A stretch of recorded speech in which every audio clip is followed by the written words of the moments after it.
sing a chord, call the Lord to see the white of her ice is like a goddess. Yeah, she probably ain't the hottest, ain't get honest, but her body's head turning, make me feel like Osiris, cause I'm mindless when she on. And I don't even like her at the moment. I probably never wipe her to be honest, but she said, go as deep as you want, but not that deep, but not that deep. She said, go as deep as you want,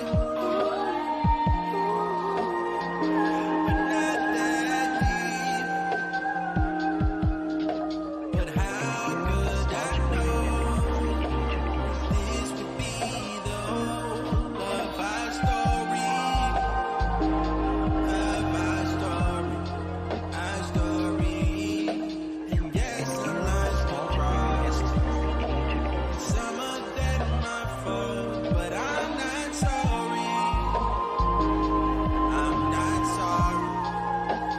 Wanted to go deep.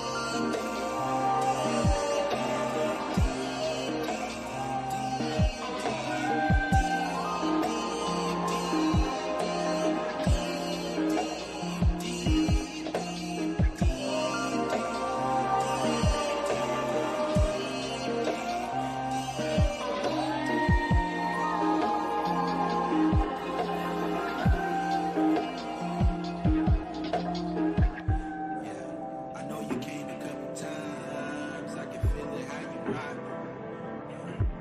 But who the fuck told you could stop? Don't make me. If there's one thing I know, that jive ass turkey better have my motherfucking butter.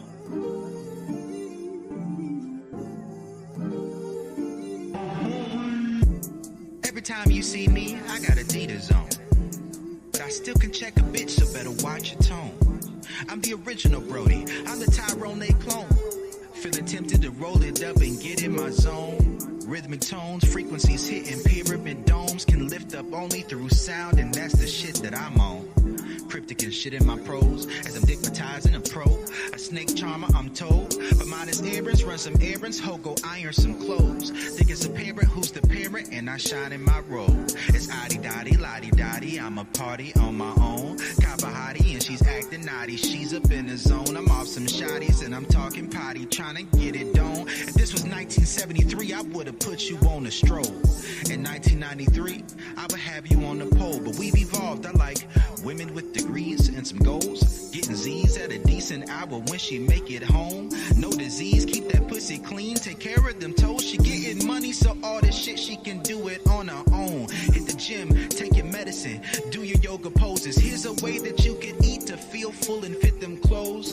Call me late so we can pray and search the scriptures to be whole. I'm a fixture in your life that's hard to replace when I'm gone. So weigh your words before you end up sitting waiting at the phone. Yeah, I'm patient, but the way I am, I'm living by a code. Let her know that dick ain't free, it costs a fee to get infold. Yeah, I need something to hold. What's the story you compose? I'ma flip it.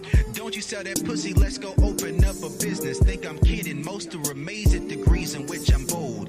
But bitch, gotta be patient, be honest, do what you told. I see the innocence within the darkness in your soul, and with privilege present you with the way that you can mold to our benefit, cause best believe not only for your own. I ain't limited by they doctrines on the ways that things should go. I would rather just be honest with the way that I propose. But when I touch your soul, everything I say is gold. Can't wipe if she ain't solid, if you got somewhere to go. Can't be rocking with a mold. Gotta know it's your role. Does she surrender and follow you even if she doesn't know? Is she swallowing the seed that you were dropping in a dome? Are you watering and anchoring that shit with every O? Classic conditions and thinking of ways to make the ship grows without contradicting the principles and ways that you've shown. Does she appreciate rewards you give for when she's hitting goals? Does she know and can articulate the program in our role? Does she eagerly anticipate the feeling of the pole? Does she turn into a little girl around you like she's home? Adi Dottie got some game for you to take it to the hole. Coach Brodie is the name, you gotta pay me. If there's one thing I know, that jive ass turkey better have my motherfucking butter.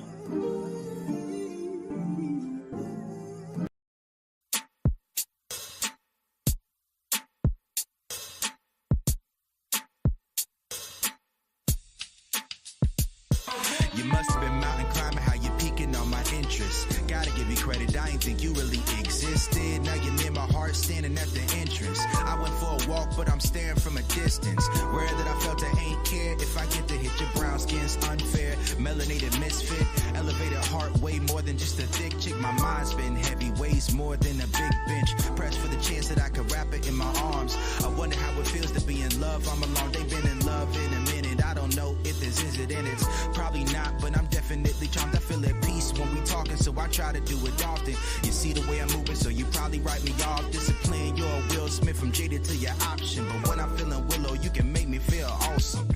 I wonder how it feels when you love. I wonder how it feels when you hug. I wonder how it feels.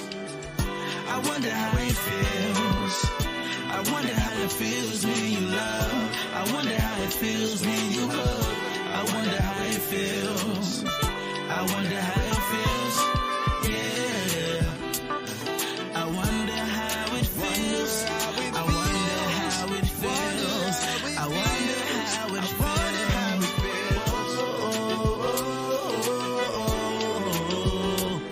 To have that love, that doctor feeling gotta heal. I dare to query as I stare in this metal glare. If you really care, would you go for it? This slow pace was foretold. I could be more bold. I gaze and pour toes into your soul. More toes would pray for a taste and more so that thing they call love. Yeah. What have I thought of? A place in your globe. You got a shape you can't fake with wardrobe. My mind could race with you. Sane a bolt of lightning could strike me twice if I hold the same significance in your mind. But still there's fault lines on both sides. Earthquakes that halt us. I can't pretend. I think that you're awesome. I'm still your friend if us ain't an option. But I still wonder how it feel to love you without some.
Hey, what's good, y'all? What's good, y'all? Yo, what's up, man? Happy Friday. Man, happy Friday, man. And I've been looking forward to having a show with you for a minute now, man. 100. Because at all the men I know who live this Dom lifestyle, I think you're probably the one I spent the most time talking to. Indeed, man. It's a pleasure. It's a pleasure, my brother. So, man, I think it, and also, are you a psychiatrist or a psychologist? More closely aligned with psychologists. Basically how I describe it is I'm a clinical. I'm a clinician. So if we want to be technical, I have my licensed clinical social work degree, but primarily my work aligns in the behavioral clinician realm, and then also have my private practice. Yeah, I think that's a beautiful thing, man, and I think it's very appropriate for the subject matter of this particular collaboration, because we're getting deep into some psychology stuff here, getting deep into some behavioral psychology, getting deep into some Jungian psychology. I know we were having a conversation the other day where we were discussing some Pavlovian psychology, some Jungian psychology, a little bit of some Freud. And to have, one thing I noticed is a lot of Doms tend to be pretty heavily entrenched in some field of psychological study. Mm, mm. And it makes sense, because what we do is, at least the 24/7 DOMs, a lot of what we do is mental and not necessarily the physical. Of course, the physical is there, it's important. But I describe myself in the lifestyle realm as mental first. Protocols is my primary kink that most people understand, and that has to do with mainly mental execution. I love the protocols.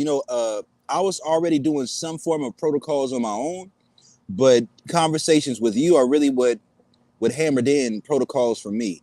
Like your tuck-ins, that's a beautiful thing, man. Your tuck-ins. Thank you, brother. Yeah, I love that, man. And I want to give a shout out to you. These back chat streets, as I call it, they can be brutal. But I noticed that you stay consistent, 10 toes down. You've gotten a lot of criticism, especially, one of those that's been persistent, that, your age. But I will say that, just observing you do your thing, you stay 10 toes down. And as it relates to the knowledge, the knowledge don't have an age to it, so I just want to make sure I give you, make sure I say that, my brother. Yeah, I appreciate that, man. I remember when I first started joining the back chats, you were the person who introduced me to the back chats. But I remember when I first joined Ampu, they was like, he ain't gonna last 3 days. Who the fuck y'all talking about? I'm Coach Brodie. Listen, I let my nuts hang everywhere.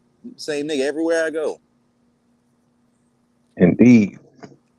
These back chats, it's been like, what, 2 years now? I think it's been 2 years now. Black back chats can be brutal, you know what I'm saying? But I do think the back chats are, at least from my standpoint, a good ground for reality testing.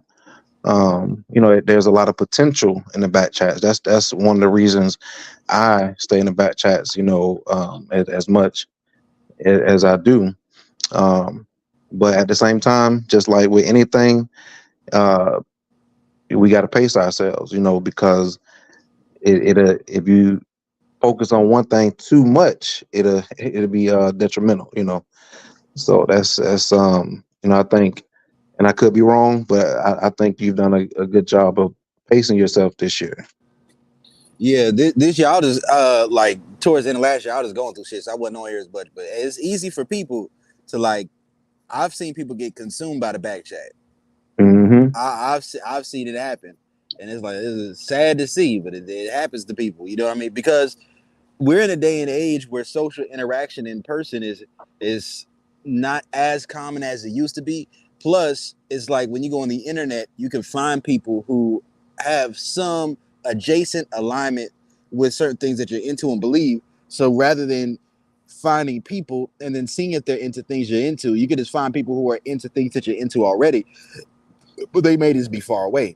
Mm-hmm. Mm-hmm. I have no problem with that though either, because especially when you're working, sometimes you get on the back chat when you're like, you might be at work. Like I work night shift at Walmart. When you work night shift at Walmart, this is one of those things where sometimes you just be on the phone doing stuff like that. But for me, I always looked at the back chat from a standpoint of potential as well. Like I look at what people's different gifts and talents are, no matter where I go, and think of how can they benefit me and how can I benefit them.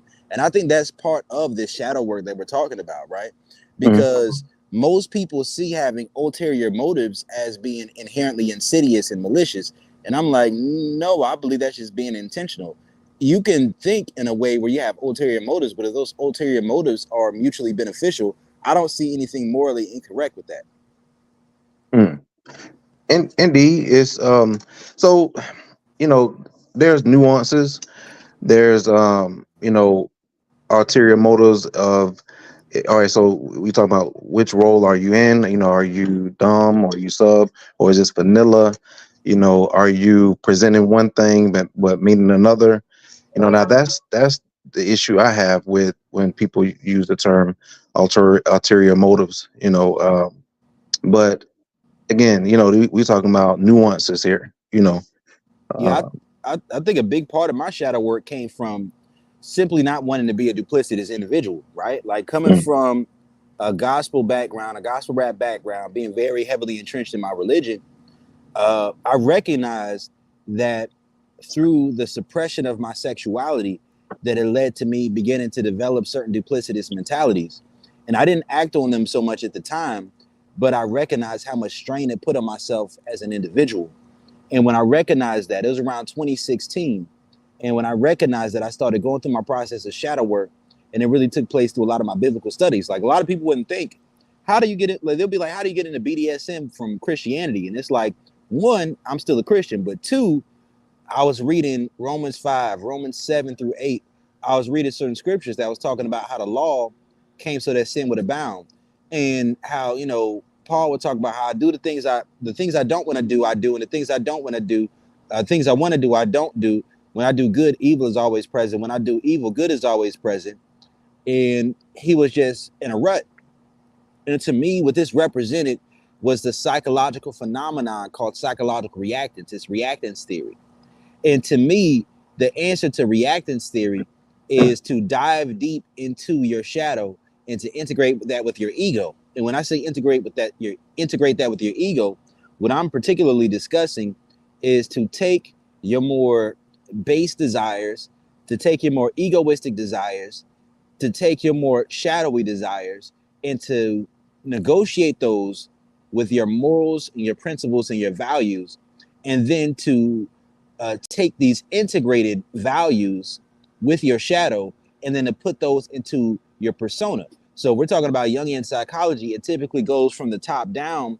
It goes persona, then it goes ego, then it goes shadow, then it goes anima, animus, then it goes the self. And I have my own particular brand of how I do shadow work, because I started it before I even knew that much about Jungian psychology. It was a natural progression for me. mm, So other people might do it in a different manner, but for me, I decided to go the route of taking my ego and my shadow and to integrate those, right? And then to take my integrated ego with my shadow and then to make that my persona, right? all right. That way I'd have the opportunity to protect myself. And then through my experiences with women, through my experiences with reality, to be able to take my perception of women and my perception of reality to be influenced by my experiences operating out of my ego, to see the truth of what my actual competency, security, and compatibility is, and then to go back behind it to allow that to influence my anima, and then after doing that on a consistent enough basis to see what my actual competency level is, to integrate myself back into it. So it protects the inner child, it protects the self, and then you also get to see how actually competent you are. And what this does is it helps integrate the natural narcissism and dark triad traits that are within an individual, so that it separates you from grandiosity and it brings you to a place of reality.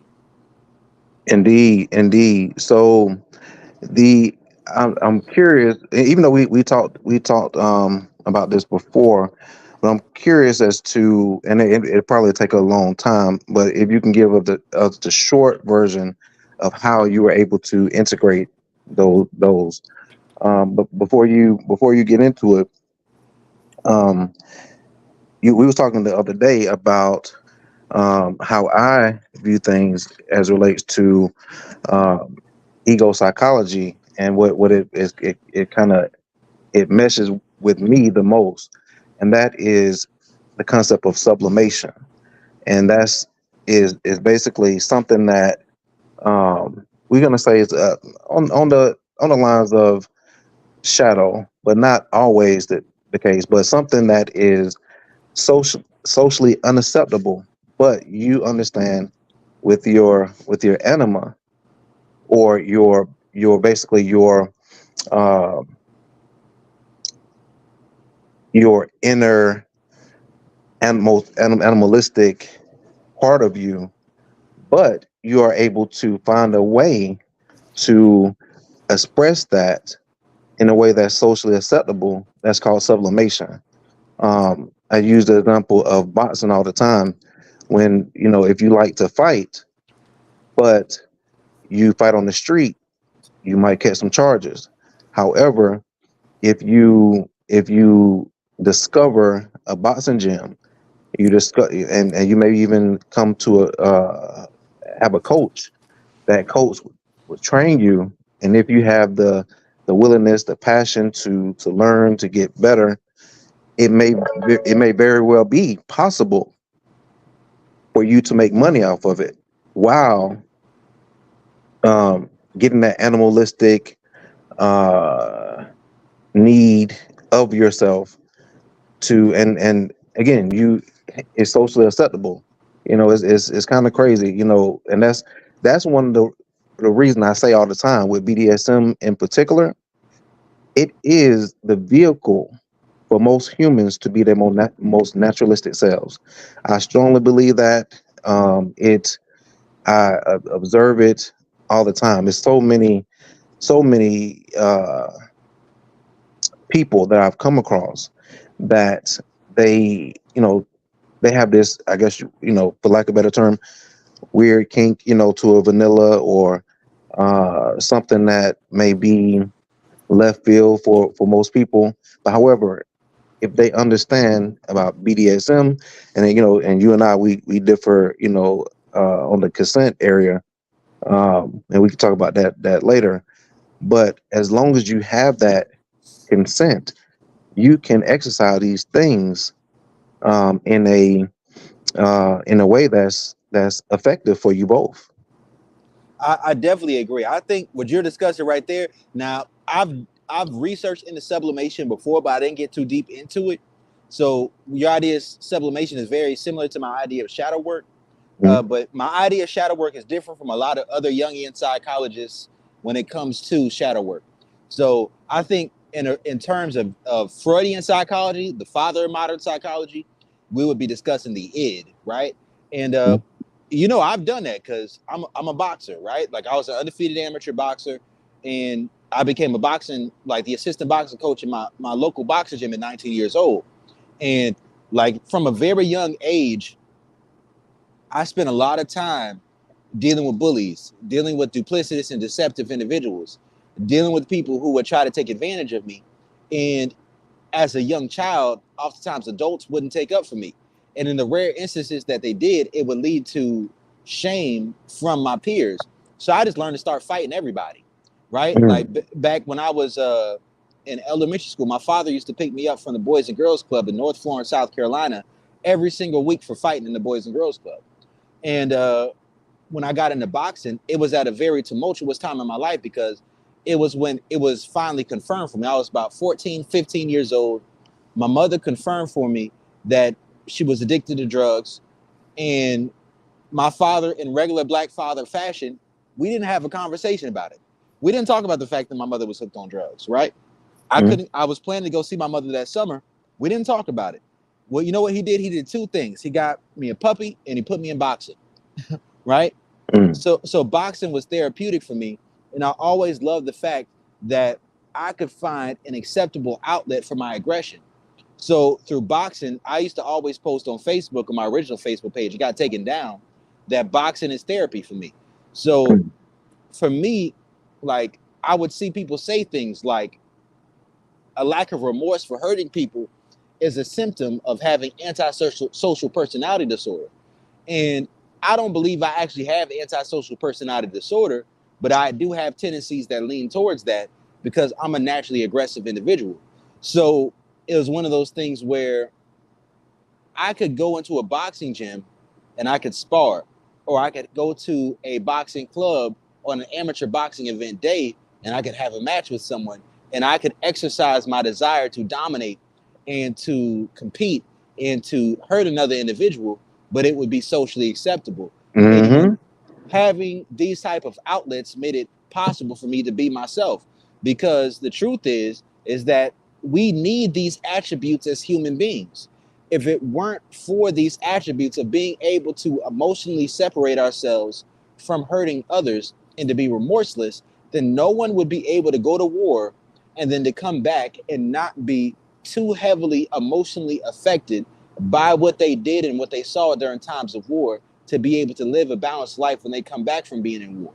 These are very important attributes. Yes, yes, and that you hit the nail on the head there. And see, that's where I differ from my colleagues in that what you describe as relates to antisocial behavior. Now they're talking about outside of a socially acceptable setting, but just like you just laid out, those attributes are important in war. And not to get too deep into it, it looks like we're about to have to pull on those instincts again, and hopefully we won't be too far on the side of, we just going to say, uh, civility and politically correctness, that all those innate animalistic traits, and the soldiers of our community or our society, um, it will be too far um, in between to where we don't have enough to defend ourselves. But but that's the thing. Too many in our field, they don't recognize, or they don't study sublimation, um, to to for people like yourself. They wouldn't see your boxing outlet as effective. They would, I guess they would be blind to it. Because, are you still a antisocial personality because you like to hurt? Um, According to them, yes. But if they actually study sublimation, they will say no. Because you properly channeled, um, well, through the way of your father, you took to it. Now you could have chose. Now, if you would have chose to not train, to not dive into the boxing area, and will stay outside of the boxing gym and just fought whomever, then I could see them justifying saying antisocial personality disorder. But the only difference is you got in the gym and you decided to make that your focus, in terms of the training, the sparring, the matches. Does that make sense? It makes sense. And you know what? I think one thing that benefits to this conversation is that I'm very similar to my father. So my father is a man who I have more respect for any person I have respect for in this entire world, right?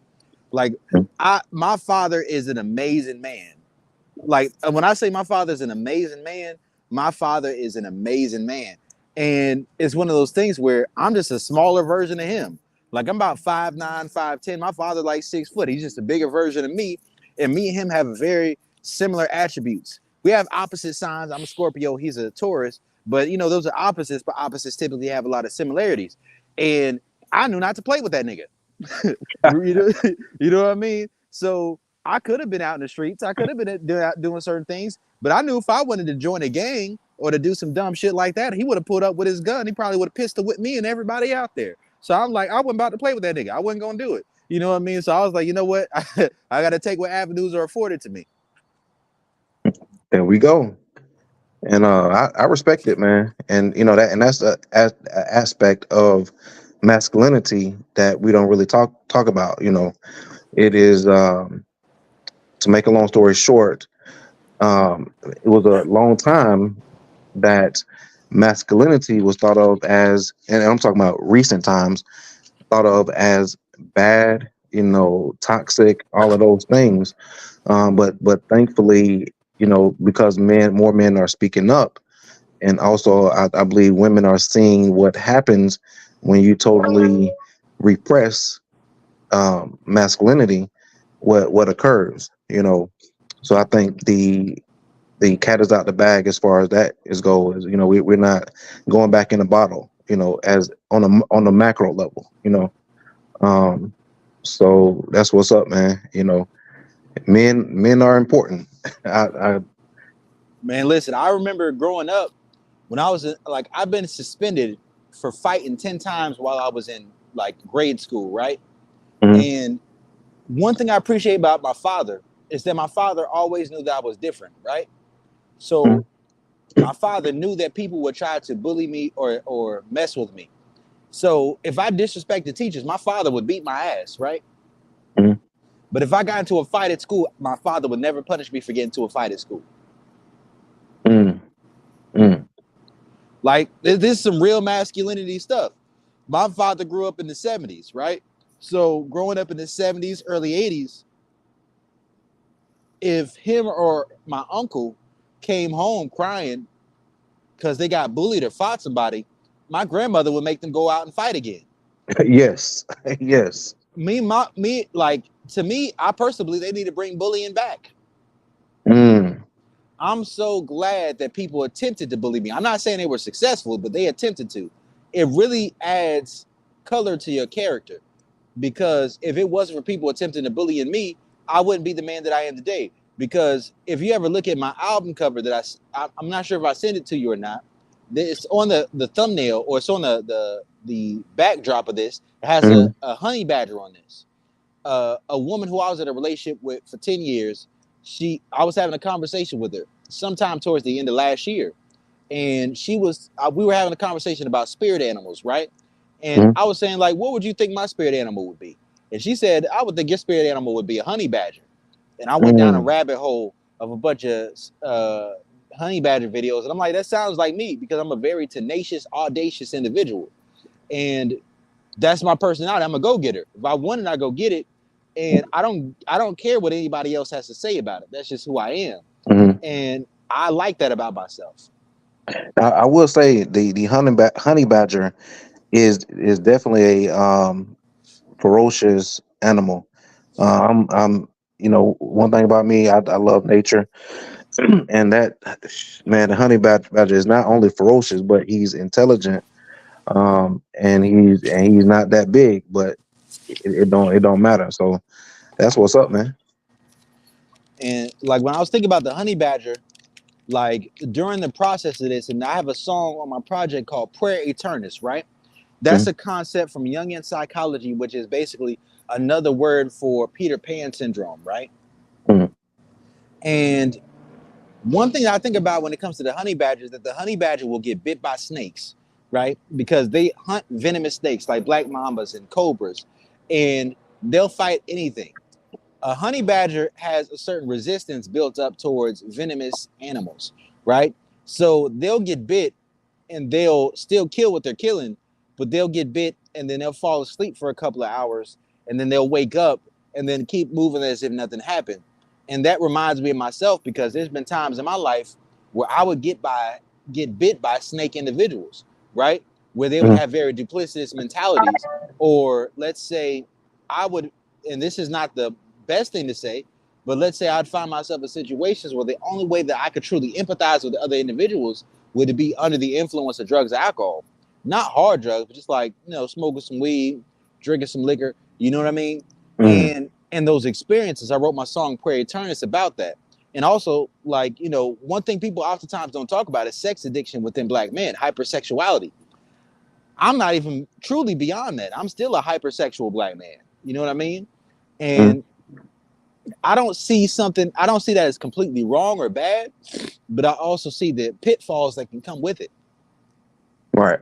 Right. And through my experiences being a hypersexual black man, it's like sometimes I'll have experiences that may hurt me very deeply, but then I might drink a little bit, then take a nap, and then I'll have a dream when I'm taking a nap, and that dream will shed light on my experiences in a way where I can better process and understand them. And then I'll wake up in a different mood, and that really reminds me of how honey badgers are when it comes to getting bit by venomous snakes, and then waking up, and then just keeping on with their day. Hmm.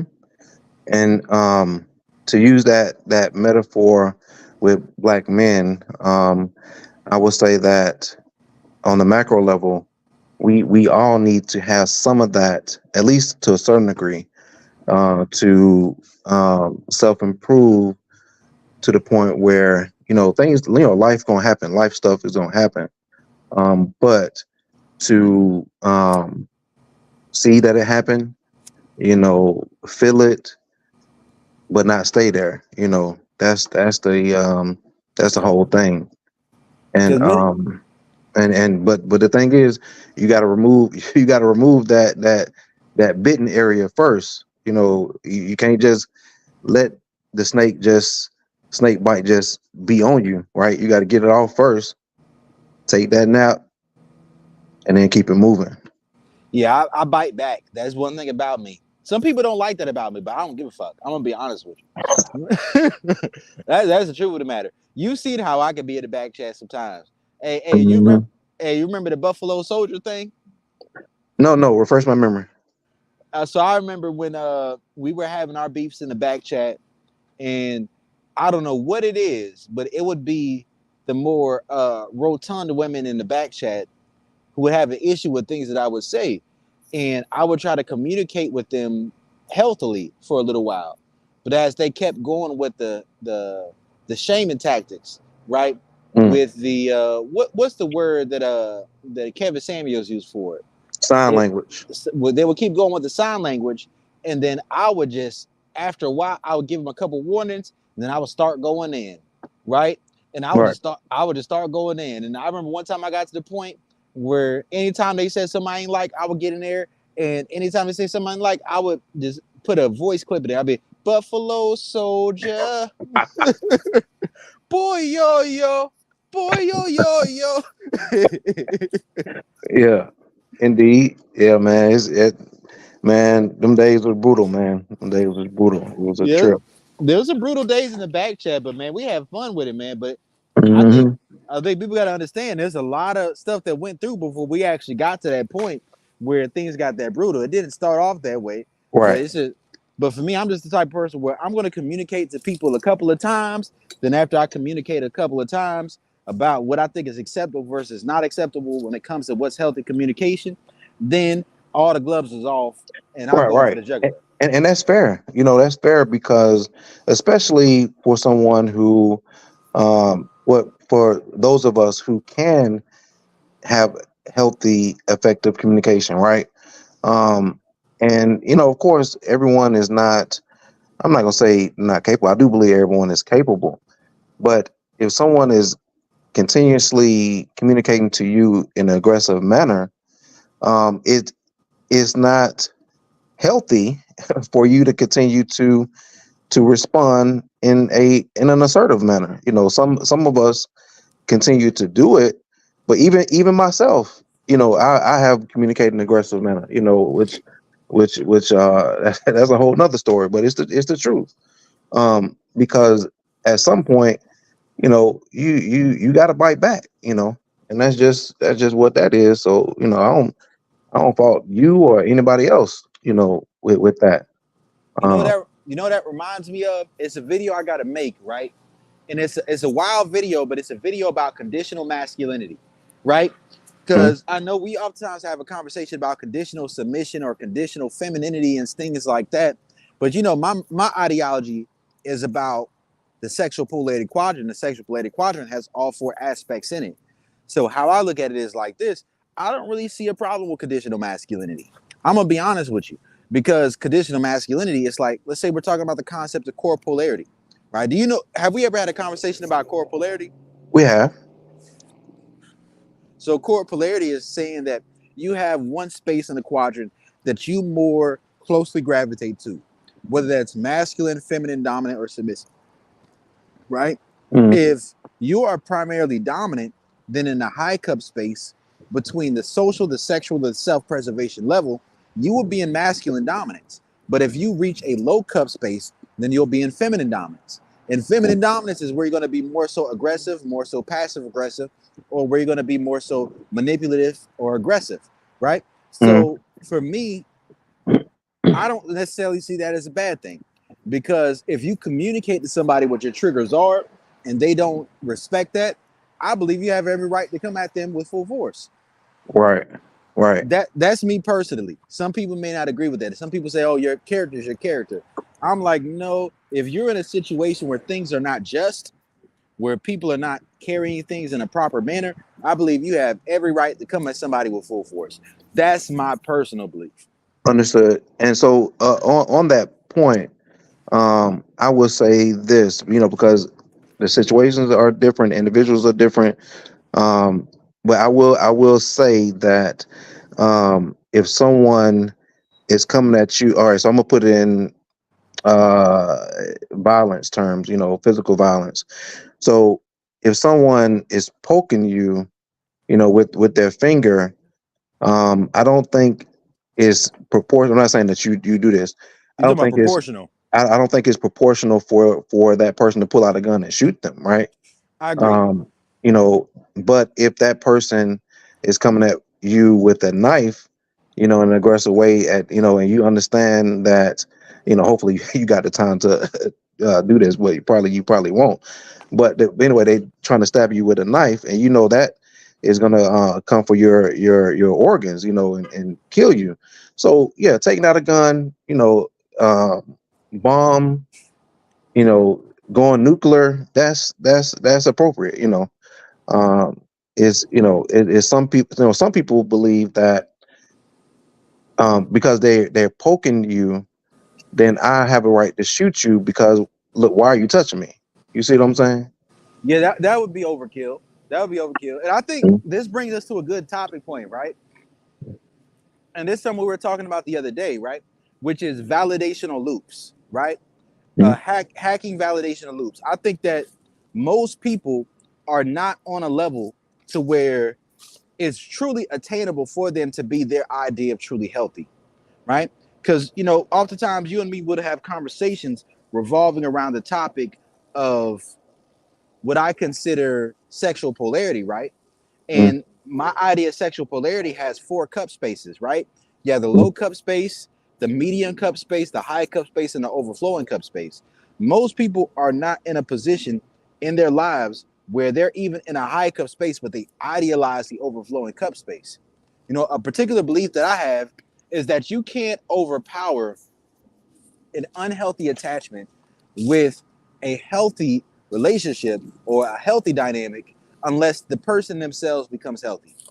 And this is where I believe that BDSM is truly a powerful thing in a cheat code, because when we understand BDSM, this is about taking what makes up an unhealthy attachment and using it in a way that hacks the validational loops so that you can create positive feedback loops that give an individual the opportunity to reach a healthy place. Mhm. I think that's very important. Many people overlook that. Many people will go from being in a low cup space to assuming that the next step is to be in the overflowing cup space, and it doesn't work All like that. right, so I understand what you're saying, but for the audience, can you give an example of that? So, low cup spaces would be masculine, feminine, masculine submissive, and feminine dominant. Masculine submissive is directly transactional, right? Feminine dominant is manipulative. Think about it like the dismissive avoidant and the insecure attachment style, or think about it like the narcissistic codependent paradigm. Narcissism and codependency are 2 sides of the same coin. Then you have the middle cup space, which is what I consider the masculine submissive exercise and self-control, right? Now, this is oftentimes going to work off of covert contracts. And if you're able to stay in the middle cup space, then if someone meets the standards of your covert contract, then you could pretend to be integrated even though you're not. And if someone doesn't meet up to the covert contracts, then that's where you will either uh, drop into a low cup space or you will leave them alone, right?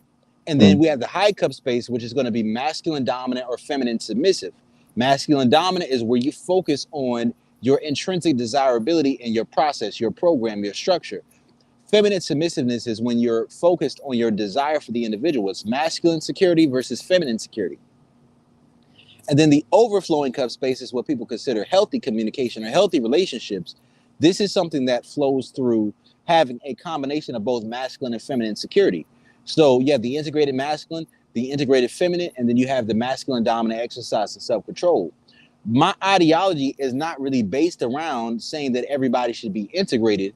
because I believe there's steps to get to before you get there, right? So if you're in a low cup space or a middle cup space, the next step is to get to a high cup space. If you're in a high cup space, then you want to deal with an individual consistently enough through the high cup space to transition into integrated.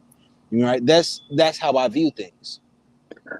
Indeed, indeed. So I'm trying to put it in because see that your quadrant that can be applied to everyone, vanilla or BDSM. But I'm trying to think of an example of BDSM of how this vehicle would be helpful in using that example. I'll break it down for you, right? So if you're a player, right? And when I say player, it means different things because I came up listening to Alan Roger Curry. Rest in peace to Alan Roger Curry. And his idea of a player is different than most people's idea of a player. Because I also grew up watching Bill Bellamy's How to Be a Player, and that was about lying to women.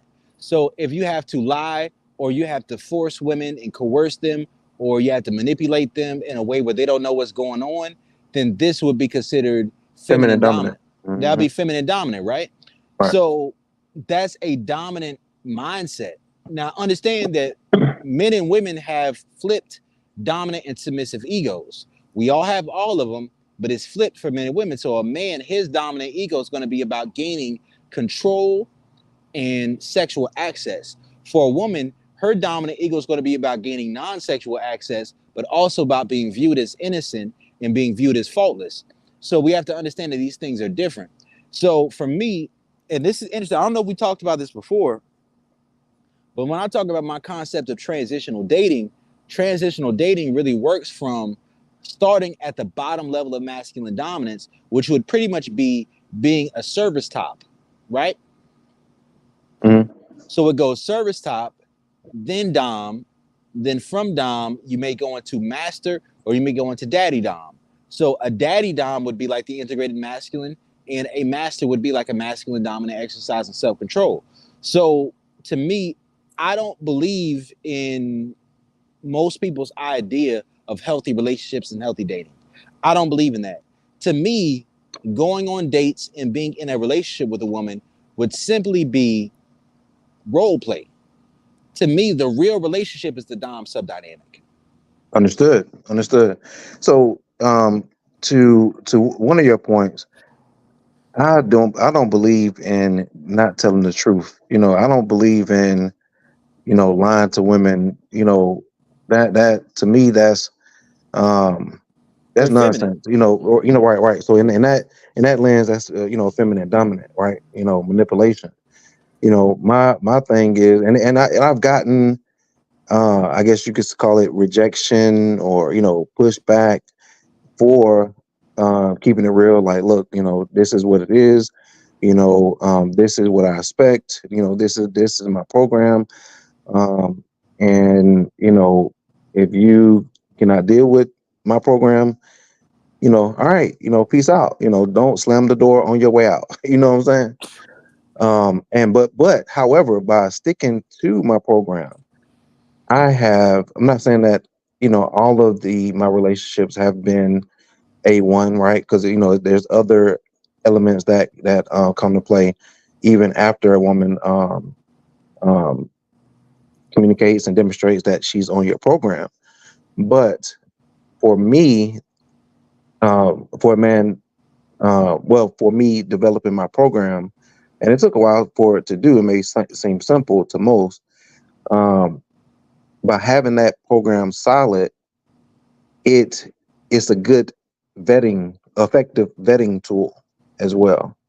Um, because if a woman continues to say, okay, this, sure, that, it's going to annoy the shit out of me. Get out my damn face with that. Yeah, You know, it's yes sir over in this bitch. Hey, you know yeah, what? Hey, you know what? I think we got to understand too is the concept of safety, right? I think that when you're masculine dominant, your program is where you find safety through. When you're feminine submissive, you find safety through how you interact with your dominant. So it's a little bit different. And So as a masculine dominant, you set the frame of the relationship. You set the frame of how you interact with the woman. And when you set that frame is where you find your safety. So you're not seeking to find safety within the woman. But Right.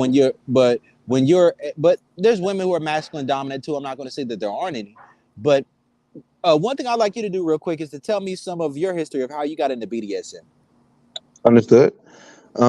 So it was, I'd say, a long road, but I'll try to sum it up.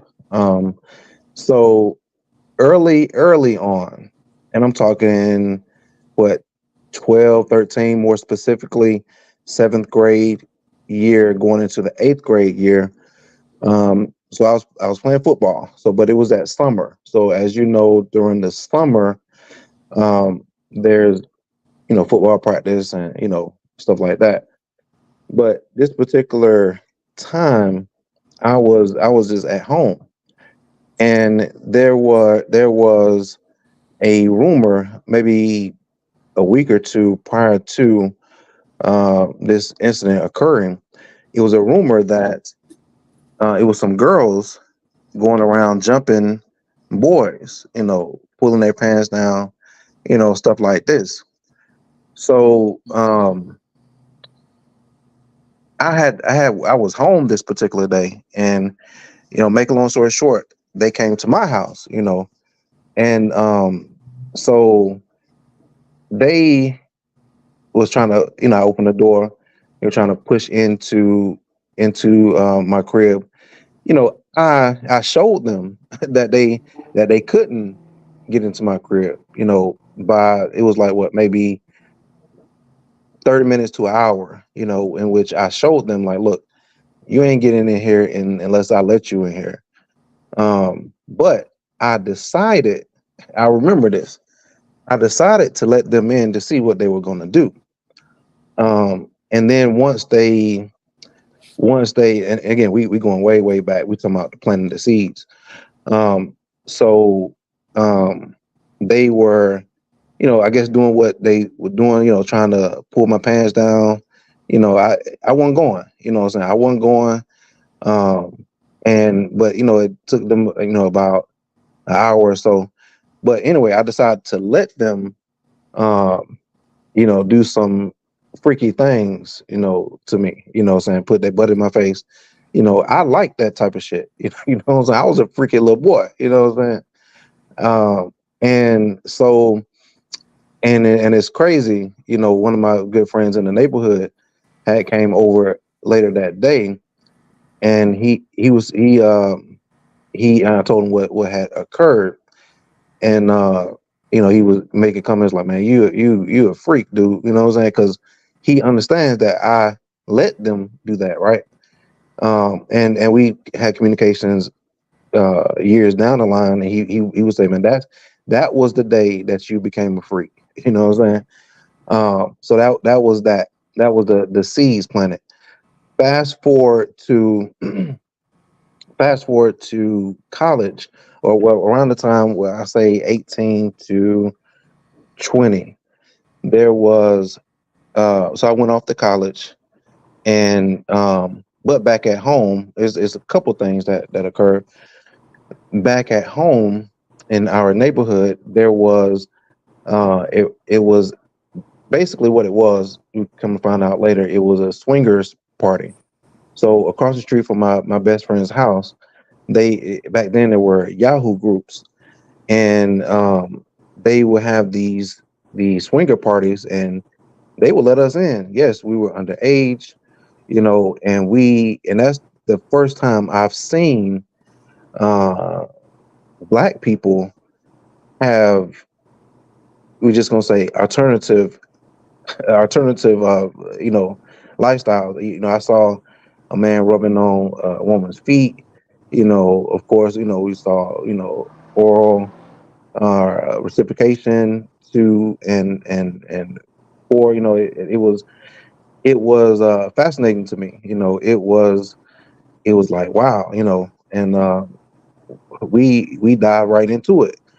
Along that same period of time, I came across that incident um, piqued my curiosity. You know, I started diving into more the Yahoo groups, and I came across a um, a black group, and that person who she is a female dominant by the name of Lady D out of Atlanta, and and I got an invite to go up there to at this time. Just to put it in context, I was going to school in Albany, Georgia. That's South Georgia. That is closer to Valdosta than it is to Atlanta. But and I lived in the east side of Atlanta as far as growing up. But going back to it, I got this invite, and when I went there, I saw, even though I began to do research, about protocols, about fundamentals of BDSM, the power exchange. For the first time, I was able to see it. I was able to see protocols in action. I saw, um, subs only being able to speak one word, but still being accommodating. I saw the um, the people laying at their dom's feet. I saw the order that um, that it was required to have an effective meeting. It was, to me, it was at that moment I was like, I'm not looking back. Even though I met someone and then decided to get into a vanilla relationship after that, but at that moment during that time period, seeing that, it was beautiful to me. It that was peace. That was not chaos to me. I can, I guess in the vanilla world, people, you know, may have looked at that as, man, what's wrong with these people? But for me, that was like I found my tribe. I can understand that. That's a beautiful story, to be honest with you, because like I think about my progression into the BDSM world, and a lot of it took place through me troubleshooting issues I was having in a relationship. Like I had a relationship, like, because you and me, we talk about blue pill shawty, right? Hmm. I had a relationship started when I was 17 years old, right? Hmm. That situation didn't end till I was 28. I'm 28 now, right?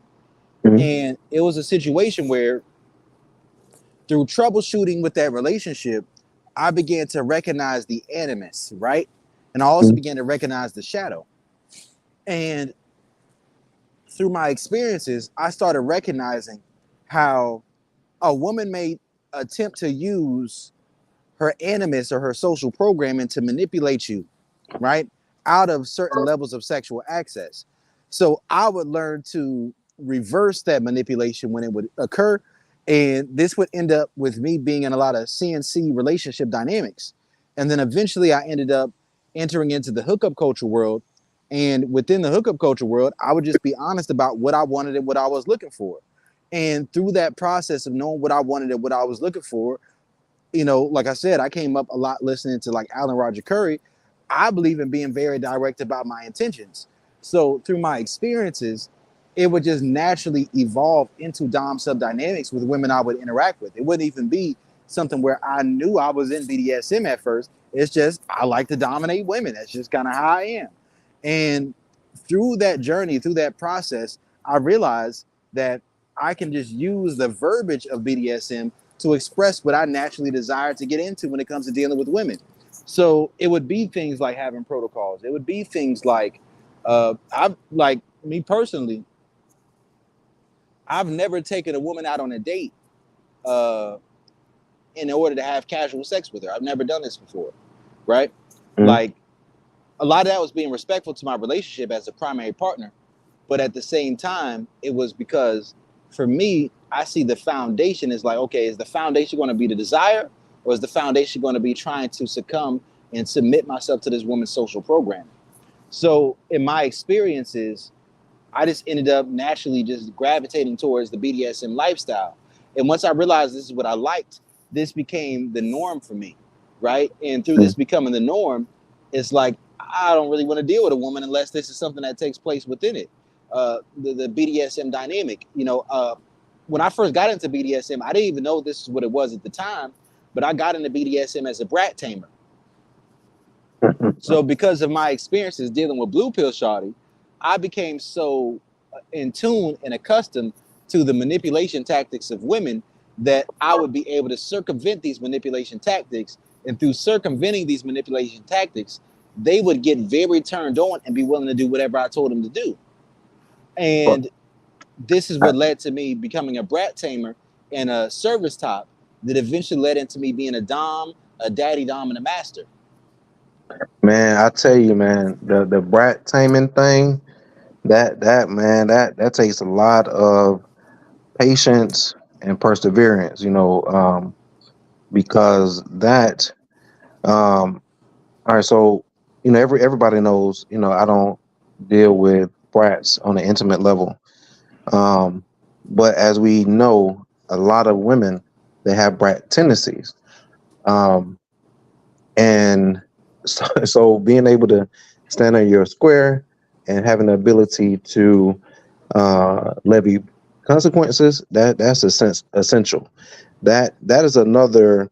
So I talked about the seeds of what led me into BDSM, but once I got my foothold, I saw that basically having the ability just simply, and there's more to it, but simply having the ability to levy consequences, and the consequences, I'm not talking about balling your fist, hitting a woman, slapping a woman. No, I'm not talking about none of that. But taking away things that they enjoy, delivering pain, whatever the case may be, to correct the behavior outside of just leaving, I don't see any other way. Now I will say this, and I thought about this in the past couple days. The archetype of the daddy dom, for the longest time, I rejected that part of me for the longest time. Coming up, in BDSM, practicing it, I actively tried to keep that away. Why? Because I had the perception that being a daddy dom is soft, right? You know what? Oh, them some soft ass niggas. They just ignorance, right? You know what I'm saying? But what? And this is another thing that has been consistent with my journey. I call my journey with TCF. Was started in 2014, and actually this is the 10th year of Congratulations. the chocolate family. Thank you, brother. Thank you. And so, but throughout this journey, baby girl archetype type of submissive have gravitated towards me, and through those experiences I don't know, it's like a magnet, right? Even though at one point I'm like, no more baby girls, no more littles, you know what I'm saying? Because you know the reasons why. They require a lot of attention, they require a lot of care, all of that, right? But again, it's like a magnet. Even if I'm not seeking those types seem to be a magnet to me. And also when it comes to those daddy dom attributes, I do that. I do. You are a caregiver. In that in that aspect, in terms of especially if they doing what they're supposed to do, right? I do like to reward. So in the past couple of days, I've been thinking about it. I'm finally embracing that aspect of my dominance. You know what? That's very interesting, because I'll say that for me personally, I understand exactly where you're coming from, because I spent the last several years, and this is really a compromise, right? And that's why it was really an issue for me. I don't think I really have an issue with being a daddy dom, but my time in being a daddy dom was really a compromise with Blue Pill Shawty. You get what I'm saying? Like we'll talk about that. And oftentimes that's what it is where you try to implement soft dominance and creating emotional safety in scenarios in which a woman's making bad decisions in order to, is almost like you're trading safety for the control rather than the woman naturally desiring to be under your leadership. And I think that's what happens with a lot of soft doms and a lot of daddy doms. And it feels a little bit too much like scholastic or academic dominance rather than it being a more natural or primal, because I'm more of a primal dom, right? I'm more of a predator, and I'm also more of a degrader. And the thing about baby girls is oftentimes they are very sensitive, right? They're very insecure. And if you speak to them a certain way, it makes them feel unsafe. But it's like, I don't feel like you truly deserve these rewards unless you're willing to take the punishments. Right. You get what I'm saying? So I understand what you're saying. Like I realize and I recognize that for myself, me being a daddy dom was more of a compromise. Because like you said about baby girls, man, I was in a relationship for a long time, for a decade, with a woman who it wasn't even discussed that we were going to be in a BDSM relationship at first, right? I gravitated towards being in the BDSM while we were dealing with each other, but while gravitating towards BDSM while we were together, we just naturally gravitated towards me calling her baby girl and her calling me daddy. That's just how our relationship worked because she was age regressive, right? So she was a little, and it was just one of those things where the level of safety she wanted and desired out of the relationship was something that it didn't feel right or fair for me to give that level of safety for the decisions that she was making. Or authentic, right? Because you know, it's because it's almost like you're rewarding bad behavior, which we know that is a no. You know what I'm saying? Yeah. So I'm not saying I'll never be a daddy dom again, but I know right now that's not where I'm at right now. Like, because I understand where you're coming from. Because the truth is, I'm more of an unhinged, dominant, deviant dominant who's a degrader. Like, I'd rather take the role of a master or take the role of a standard issue dom rather than be a daddy dom. So when I made the decision to do that, I spent years in that relationship, but there was a certain level of submissiveness that I desired to receive that I'd very rarely receive. And that was something that would bother me, right? So I get what you're saying about your perspective on being a daddy dom. It's not something I'm against. Are you breaking up? You still there? Hello? Hello? Certain things. Sometimes this is just a way of trying to keep somebody around who may not want to be there that much. Indeed. So with me, now make no mistake about it. Now, I do dive into my primal instincts. I do, for a long time, I mainly tapped into my primal instincts. You know, I also enjoy the humiliation kink as well. It's but I would say, the daddy dom, part of me, I'm finally embracing that aspect of it. I'm not solely a daddy dom, but it's there, and I'm not gonna continue to deny it. I think that's a beautiful thing, man. I think for me personally, when I look at that, I say that's really, it's a beautiful thing. Because when I look at my project, and we got to talk about the music some too. In my project, what most of my project is really about is me sorting through and navigating through this world of overcoming the Madonna whore complex, right? So when we're looking at Jungian psychology, there's 4 different stages of the anima, right? There's Eve, there's Helen, there's Mary, and there's Sophia. And to me, there's 2 ways of killing Mary. I call it killing Mary because Mary and Madonna are the same thing, right? So one way is through what I call the biology first approach. The biology first approach is simply when you overcome the idea that when you first meet a woman, that she's going to be an individual who truly sticks to her boundaries, her characters, her values, her standards, and you only deal with women who are immediately sexually receptive to you. But the second part of killing Mary is if you are a man who already has a long-term partner, being able to separate her from this idea, which is much more difficult than the doing it up front.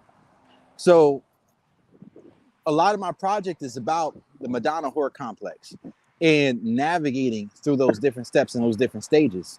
And that's really what a lot of it is. So it really starts off with, you know, Peach, that's more of a mission statement intro track, but then I go into Prayer Eternis. No, not Prayer Eternis, but the Garden.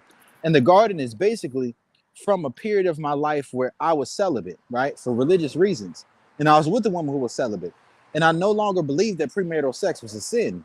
And when I no longer believed that premarital sex was a sin, I didn't immediately bring it up. One day the woman came to me and she was like, she felt insecure because I hadn't tried to sleep with her in a long time. And I'm like, I thought this is what we wasn't doing. But because my beliefs had changed in between there, when she came to me and brought this idea up, I was in a position where when she brought it up, I decided to share with her what I had been studying.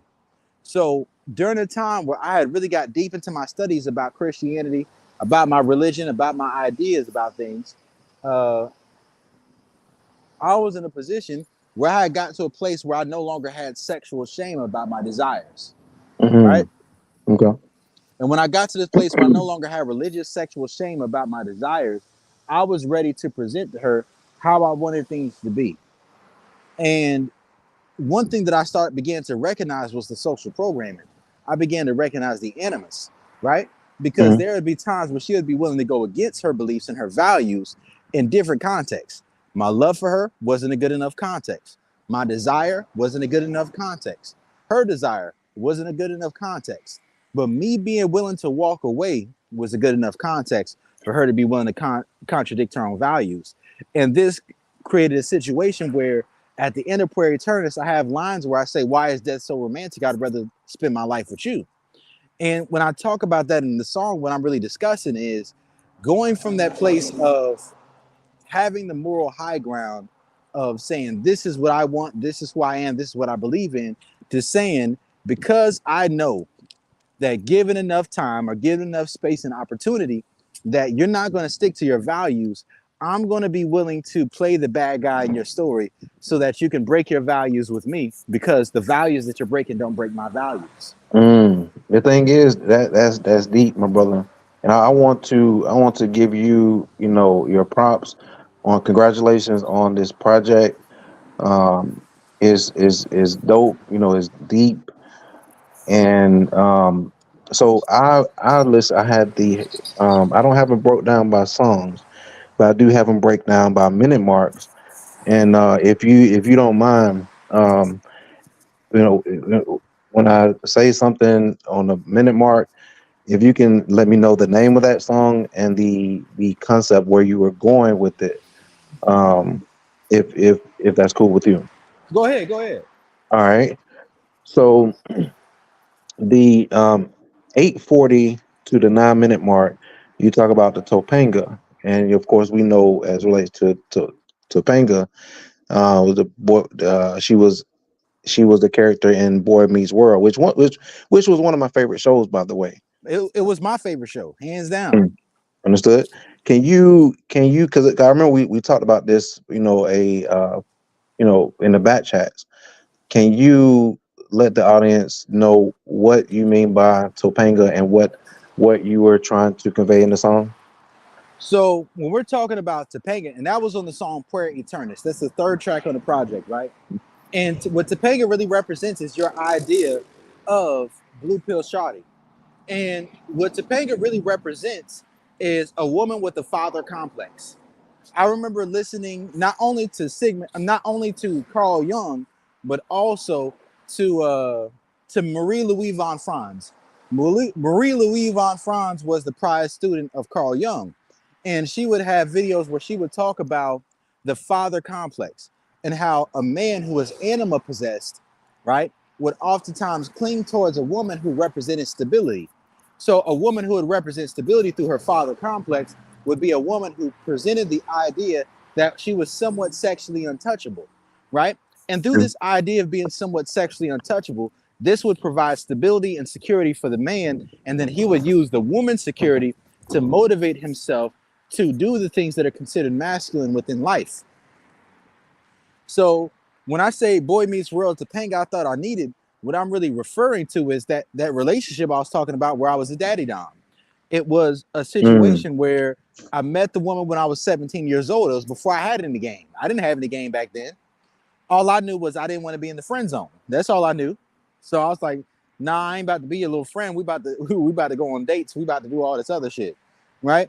But what I recognized later on in life was that creates pressure for the woman. When a woman's in an insecure space in her life, she can accept that. She likes the amount of attention she gets. But the Topanga isn't a woman who truly earns the attention that she gets, right? Because she's moving from a space of pre-qualification. So when you decide that you want to be in a position in your life where a woman in your life has to earn that qualification, it's either going to be in a situation where she messes up enough to feel like she has to earn it, or it's going to create this secondary type of Madonna whore complex where all the other women you deal with, they have to earn it, but she gets to maintain the position she has in your life, even if she isn't meeting up to the qualifications. And you know what? The Topangas are often the attractive ones, ain't it? Actually, I think that the Topangas are oftentimes the women who are right there on the baseline. I believe those are the women who are right there on the baseline of how attractive a woman needs to be. But oftentimes, not even the most attractive women that you deal with. Topangas are oftentimes the women who will trade masculine qualities to you in exchange for the fact that they aren't feminine enough for you. Oh man, see, I'm good on the Topangas, bro. You know, and you know what? That does put me in a mindset of blue pill shawties, right? Because with the blue pill shawties is those women who basically the last woman to either the first woman to violate that innocence, or the first woman that you put down your guard and she trampled over it, you know what I'm saying? So but moving forward, I'm not dealing with no Topanga, because you got to earn everything over here, you know what I'm saying? But anyway, that kind of that got me triggered a bit, you know what I'm saying? Yeah, because I remember watching Boy Meets World back in the day, and this was in times in my life where I had a lot of fear, like a lot of approach anxiety, right? And the thing about a Topanga, well, we got to understand, and we can't blame them for this, but the Topanga is the type of woman who's not truly in a high cup space. She's not really in the feminine submissive, because the feminine submissive doesn't truly operate on a foundation of loyalty, right? We got to understand this. Feminine submissive doesn't operate on loyalty to a person. It operates on loyalty to its feelings. So when you are a man who hasn't established yourself as who you are as a man in your life, and you meet a woman who is attached to you emotionally, right? Oftentimes there's going to be an emotional attachment. She may be loyal to that emotional attachment towards you, but with this emotional attachment towards you, it may not always fully extend into the sexual level the way you want it to, because that's her leverage in order to protect herself. So oftentimes, like I remember watching Boy Meets World, and I used to get turned on. Like I used to be very into watching Boy Meets World because I would see Corey being the nice guy, right? He would be the nice guy, the strong character, moral values, the masculine submissive man, the masculine submissive exercise and self-control. And through his experiences, he met Topanga, who was a woman who was more attractive than the typical women who may be actually interested in him, if any women were interested in him at all. But she was a woman who was able to be patient with his weakness. Right? That's the thing about the Topangas. Topangas are women who are going to be typically patient and receptive to a man being emotionally weak and not holding masculine frame. And what this does is it creates a platform where it can easily create a Madonna whore complex, because you can easily believe that because she's patient with your weakness and she may be loyal to you for a period of time, that this is a good woman, when really she may not be in a secure enough place to allow herself to trust her intuition, to trust her feminine desires. So she may be like a homebody, a type of woman who's going to stay out the mix. And because she stays out the mix, you put her on a pedestal. But when you put her on a pedestal, understand that once you get to a place where you pour a certain amount of energy into her, eventually she's going to get into the mix. And when she gets into the mix, whoever it is who she feels is the most dominant or the most masculine or the most sexually appealing, that's going to be who she's submissive with. Just because she's not submissive with you doesn't mean that she's not going to be submissive towards anyone. Right. Which is now we go into the manosphere space, in that um that's why I think it's best for men to be the best version of themselves as possible. Because so here's the thing. If you get with a Topanga, and you are not fully developed, that's likely to occur in terms of, like you say, she, is patient with you during that time period where you're masculine submissive, but eventually, what a lot of us understand is that that woman is going to submit to the most dominant man, 8 times out of 10. But if that still occurs and you've made yourself the best version of yourself as possible, then it won't hurt as bad. You dig? I'll put it like this too. I think a big part of it is like this. There's a certain entitlement that gets built up, because when you make a habit of giving a woman free validation, right? As in you're giving her emotion, because it's not always about money. Some people think it's always about money. No, sometimes it's about emotional validation and social validation. So it could simply be that you're willing to be in a relationship with her publicly.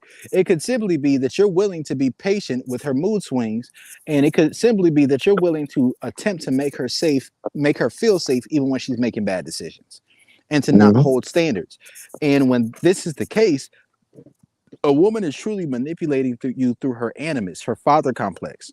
But this father complex, this animus, is not really fully indicative of who she is as a woman and what she's really willing to do. And what this does is it creates an environment to where the only ways to really make this work and to make this happen is if you're willing to walk away when she's still emotionally invested in you, and then to hold standards about what it will take to get to the place where she deserves the validation that she desires after you walk away. Or you're going to have to be willing to give her the space and the freedom and the safety to go pursue other men while you're still in her life, and to make her feel more safe than another man who may be getting more sexual validation than you are. And that's where we get into the integrated cup space, the integrated masculine. The integrated masculine can do this, but most men are not at that space. Yep. So that's where you see people who have been married for 5-10 years, and then their wife comes to them one day and says, I want an open relationship. Yeah, that's that's a whole nother thing, and then guess what? Here and in those instances, let's just say you say, okay, fine, we can have an open relationship. And what I'm saying is, if that man makes that decision to be okay with that, and that man is doing whatever it is that he needs to do to be the best version of himself, and that woman decides to leave him, what I'm saying is, if that man, and it's not just financially, it's what you said, is you know being given out validation when earned, and the different things of self-improvement, and she still decides to leave.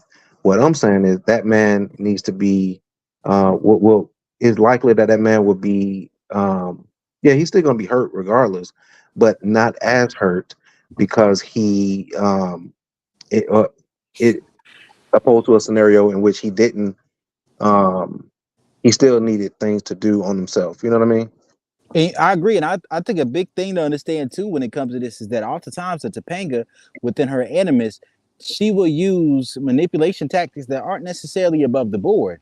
Like a Topanga may use things like religion to manipulate you.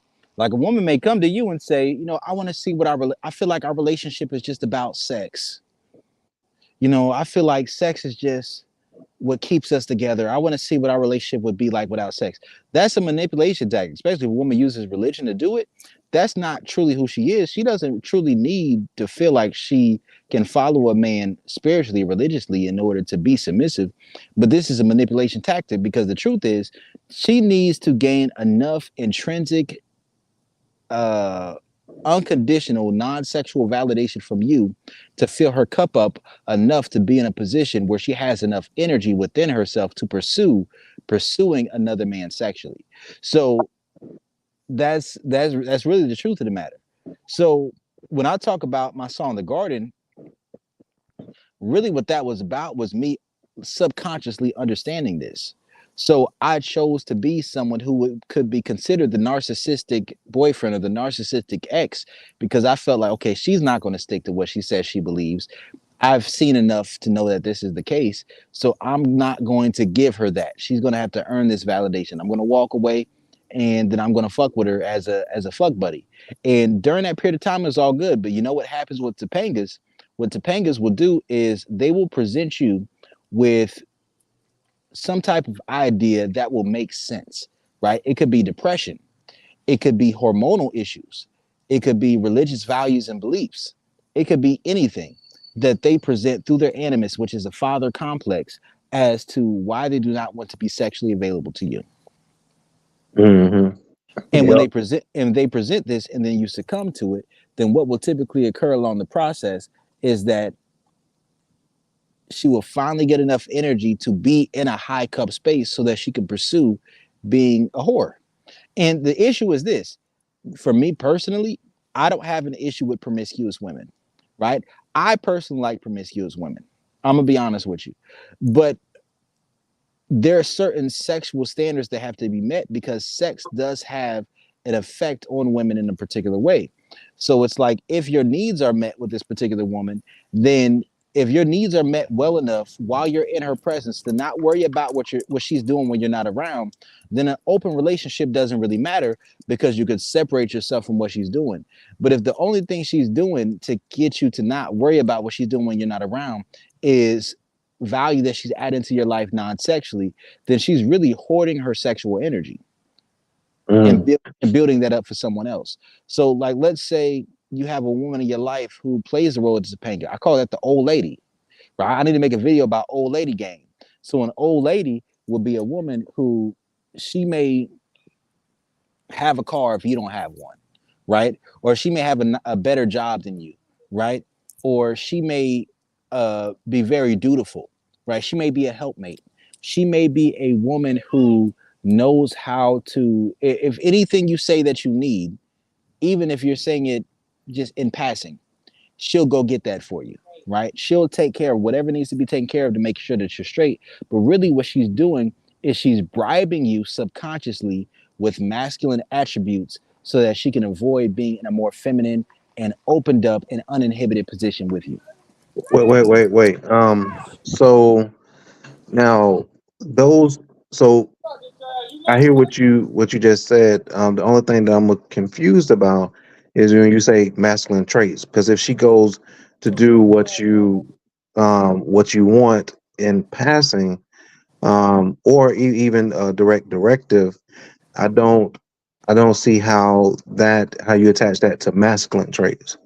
So I'll put it like this, right? Uh, when I look at the foundation of the sexual polarity quadrant, a woman's submissive ego is going to be more attached to her sexual uninhibitedness and shifts in her mindset and her ideology.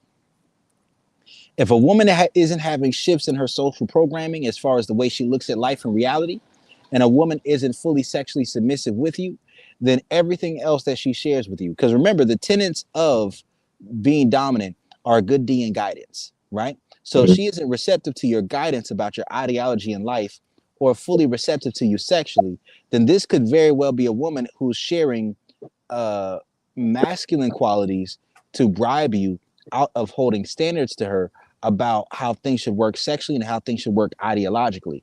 So one thing a Topanga may do is get really good at sucking your dick. Because if she gets really good at performing oral sex on you, then she can avoid being in a situation where through you entering her sexually, this is going to create too much stimulation. This is going to make her feel too uninhibited. This is going to make her feel too stretched. Because Speaking, you know what? I gotta put a pin on that because this is the next thing I want to talk about. Well, with you on your song, I don't know the name of it, but at 11:30, you begin to sing. You say, "Go deep as you want, but not that deep." exactly, that's what song she said. That song's really about a woman doing a masculine submissive exercise and self-control. So I believe that one of the biggest weaknesses of a masculine dominant man who's just now stepping into masculine dominance is a woman doing a masculine submissive exercise and self-control. And a masculine submissive exercise and self-control is when you make a logical, conscious decision to be submissive based off of understanding that there's a need that you have. So a man doing a masculine submissive exercise and self-control is when he meets a woman and decides that she's good enough non-sexual company. He may not fully want to be in a relationship with her, and he may not look at her as someone who he's too pressed about having sex with, but because her company is good enough and because the value that she adds to the conversation is good enough, he will be willing to interact with her non-sexually without an expectation of sex. And without this expectation being an overt thing, this bypasses psychological reactance due to some form of reverse psychology and due to plausible deniability. And what this does is it creates the avenue for the woman to feel as if she's coming to a conclusion that sex is something that she wants of her own, when really she may be feeling insecure about the fact that she believes that every man wants to fuck her, right? But this man isn't trying to fuck her actively. Therefore, her insecurities get triggered and she convinces herself that she's the one who wants sex more than he does, even if it's not true. And on the flip side of this is something that a man can experience with a woman as well, where let's say a woman, you're not used to women who are showing you intrinsic sexual desire. So a woman shows a desire to sleep with you sexually, but she's not being non-sexually receptive. She's not being receptive to your guidance. She's not being on your time. She wants to sleep with you on her time. So like, let's say you're talking to a woman and she's open to sleeping with you, but she only wants to do it on her time. So let's say she will have a conversation with you, then ghost you for a week. And then after she ghosts you for a week, then she'll hit you up and then say she wants some dick. That would be a masculine submissive exercise in self-control. She's creating distance emotionally so that she can engage sexually while maintaining a position of feeling like she's in power and control. Yeah, man. I in the vanilla world, I've seen a lot of that. You know what I'm saying? But there's a short-term and a long-term version of that. And this is where the Topanga really comes in. The blue pill shawty really comes in. So on a short-term basis, it may be a woman who may ghost you until she's ready to sleep with you. And the long-term version of it, the old lady, the blue pill shawty, the Topanga, what she's going to do is she's going to do all the things she's doing for you non-sexually on a consistent basis, right? Because she desires the attention and the validation of dealing with you. But what will oftentimes occur is that she will place the primary priority of sex on oral sex, as in giving you head and giving her head, so that it's not something that's integrated, right? She doesn't want to be stretched that far. So she's going to get really good at giving you head because she feels a sense of power and control over that. But she also wants you to give her head because she feels like she's in a position of power and control because you're in a submissive position. So it's one of those things where it's about limiting how far she's being stretched sexually. And then she's going to take the energy that you pour into her to be non-sexually available to you. But this isn't because she doesn't have the capacity. It's because she's putting that proverbial block on it. See, for me, when it comes to Being one of my ladies, you're gonna have to be open to being stretched, you know, in many ways, but in particular, we're talking about my chocolate. You know, I'm not saying I got the biggest chocolate in the world, but I'm gonna touch that ass. You know what I'm saying? Um, Yeah. and that's not even no compromise on that. You know, because I believe that as a man, that should really be your foundation of dealing with a woman if you're dominant, right? That should be the foundation. Uh, if anything, if you are in a position where you're in a long-term relationship with a woman, then you're really rewarding her with sex for the things she does non-sexually when you're in a masculine dominant position in a long-term relationship. But a woman can convince you or manipulate you into belief to interacting in a way that appears that way, but really that's not what's going on. So I look at it like the 9-7 dichotomy. Do you remember us talking about the 9-7 dichotomy? It's been a minute. So let's say we're talking about what I call the pacifier principle. You remember the pacifier principle? Mm-hmm. So the pacifier principle is on a 7 level of sexual attraction, a woman is giving you head to pacify you. And understand this, what a woman's giving you head to pacify you, this is love and validation that's coming from a place of nurturing, but nurturing from a woman's natural sexual drive and primal sexual drive towards you. On a 9 level of sexual attraction, a woman is giving you head to pacify herself because she doesn't have access to you sexually right now, or because there's something that's standing in the way of it.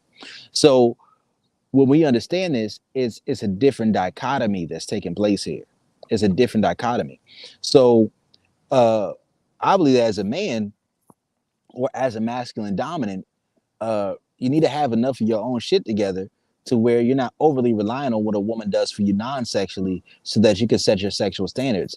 If not, then a woman Right. who's in an insecure position in life is going to do things for you. So imagine this. Let me give this example. This one great way of breaking down a pacifier principle. A woman can pick you up, take you on a date, right? Pay for the meal, right? And then feel like, damn, I gotta pay for the food, I gotta pick this nigga up, and I gotta fuck him or suck his dick afterwards. And then she feels like she's doing a lot. Another woman can feel like, I really want to sleep with this man. And in order to impress him enough to where he's willing to sleep with me, I have to pick him up, I have to pay for the date, and then he might let me suck the dick. That's the dichotomy in a nutshell. Mm-hmm. Indeed. Yeah, I don't. It's gonna be in my framework. You know. Period. Like I'm. As relates to, you know, I know how you feel about dates, but let's say I'm vanilla hunting, right? It's gonna be it's gonna be my place that I choose, the time in which, you know, if you're available, but also when I choose the time, and I even go so far as um Do not tell the woman where you're going ahead of time. I think that's I think that's one of the greatest hold on, tests. hold on one second. I was My, gonna my say bad. Go ahead. Go ahead. Go ahead. I even go so far as sometimes, not all the time, is all right. So I prefer a dress, you know, not necessarily the color. If you my lady, it's gonna be the color, but you know, I may go so far as to say what to wear, and that's in the vanilla hunt. You know, that's initially. I'm not, you know, I'm not gonna be under a woman's frame if I can help it. If I'm conscious of it, I'm not gonna be up under a woman's frame. That's just it ain't happening. You know what? That's something I do as well. Like even in my relationship that I had with Topanga, it was a situation where there were certain ways that she showed a lot of submissiveness towards me. I'm not going to say that she didn't, because if she didn't, it wouldn't work at all, right? So there's certain things she would do for me, like certain things she would do to show her submissiveness. Like I have a foot fetish, so she would only get her toes painted in colors that I would allow her to, right? And Mm, anytime I'd see her, uh, especially if she was in a very submissive energy that day, she would get a. Uh, I like floral. I like women in floral print, right? So she would have a floral print phone, and then when she would come to see me, she would have a floral print outfit on. And then if she was really in her submissive energy, where she was really focused on my validation versus external validation, then she would have her natural hair. So it's certain micro things that take place. So if it was a situation where she's really in a high cup space, really focused on my validation, then she would have natural hair. when she would see me, she would oftentimes have floral print on or an outfit that I told her that I liked because she was focused on my validation. And then she would also have all white toes, maybe pink, maybe yellow, maybe mint. And then this would be a subconscious showing that, listen, I want your approval for the actions that I'm doing. And this is really about the validational loops. And as a man, you can really tell how submissive a woman is towards you by what changes she's willing to make to her appearance or how she carries herself. Because that same woman, she would come to me and say, one day she came to me, she was like, do you feel like anything that I wear is inappropriate? I didn't have to come to her about it. She came to me, she's like, do you feel like anything that I wear is inappropriate or not an adequate representation of who you are as a man? And I'm like, no, right? And I think that this is a very powerful thing because many times women will say, I'm just doing something for me. But we got to understand as men that anytime a woman says, quote unquote, I'm just doing something for me, if she's doing something just for her, like I remember in the Bible, it says that her desire will be unto the man or unto her husband, he'll rule over her. I don't believe a woman will ever truly get beyond her desire for male validation. That's a personal belief that I have. So if let me interject if you don't mind. Go ahead. So man, I can relate to that, fully, in terms of I'm just gonna speak on the hair. So early on, if the conversation may come up, it may not. But all of my ladies know that you are not to cut your hair. I'm not it's not to say I haven't dated women with short hair. But that's not my thing, right? And if you have natural hair, that is what I prefer. And I've noticed and I don't have to harp on this, you know what I'm saying? And I've noticed just what you said, that my ladies will seek my approval by the way of their hair. And guess what? It turns me on in a way that they will probably never know, because they are seeking, my validation, my approval, and that's important to me. Same thing with it when it comes to my colors. When I see my ladies wearing my colors, their nails, their clothes, their outfit, even down to personal things within their home, I see that. And not only do I appreciate that, they don't even know, but I reward them for that. You see what I'm saying? I'm the same way, man. And like how I am is, for me, with my foot fetish, I'm more into, like, that means a lot to me. So if I'm dealing with a woman, typically she's gonna keep the toes all white because that's what I like. And to me, this is one thing about it when you're very in tune with the women that you deal with, is that you'll recognize the little details. So I see when you get your hair the way I like it. I'll see when you're wearing the outfit that I told you that I like. I'll see when you have your toes the color that I like. I'll see when you're doing certain things that show that you desire my approval for the actions that you take. And when I see this, I'm not going to overlook it. I'm going to praise this and I'm going to reward this. But it's a double-sided thing, because when I see something going contrary to that, I'm also going to notice it. Right, right. And that's I don't want to go too much. We talk. We gonna talk. We have talked about my protocols in Pacific. The ones that has to be done every day. I can tell if something's wrong. I can tell if something's off. I don't even have to speak to you. That's the beauty of it. I only have to speak to you to see what's going on. But that's a whole nother thing. You know what I'm saying? But let me move on to um that same song. And I just like the dialogue, bro. When you say multiple times, deep, deep, deep, then you say, back that shit up. Don't run from it. Get that dick. That was I just thought it was hilarious, bro. You know what? That was from a different song. There's a song that I did a feature on by Lace the Hand. She just dropped a project like yesterday. She's one of the best artists in my area. And yeah, I love Lace's music. I had 2 features on her project back in like 2021, 2023, called Physical Education, right? And in this project was a bunch of baby makers. I had two features. One feature was called Slow. Another feature was called Better. And the first song I did was a feature called Slow. She initially wanted that feature to be about a man dealing with a woman and that woman taking control for the night to please her man. And I was like, all right, cool, I'll do it. I had two experiences that because I had two subs that night, two subs at the time.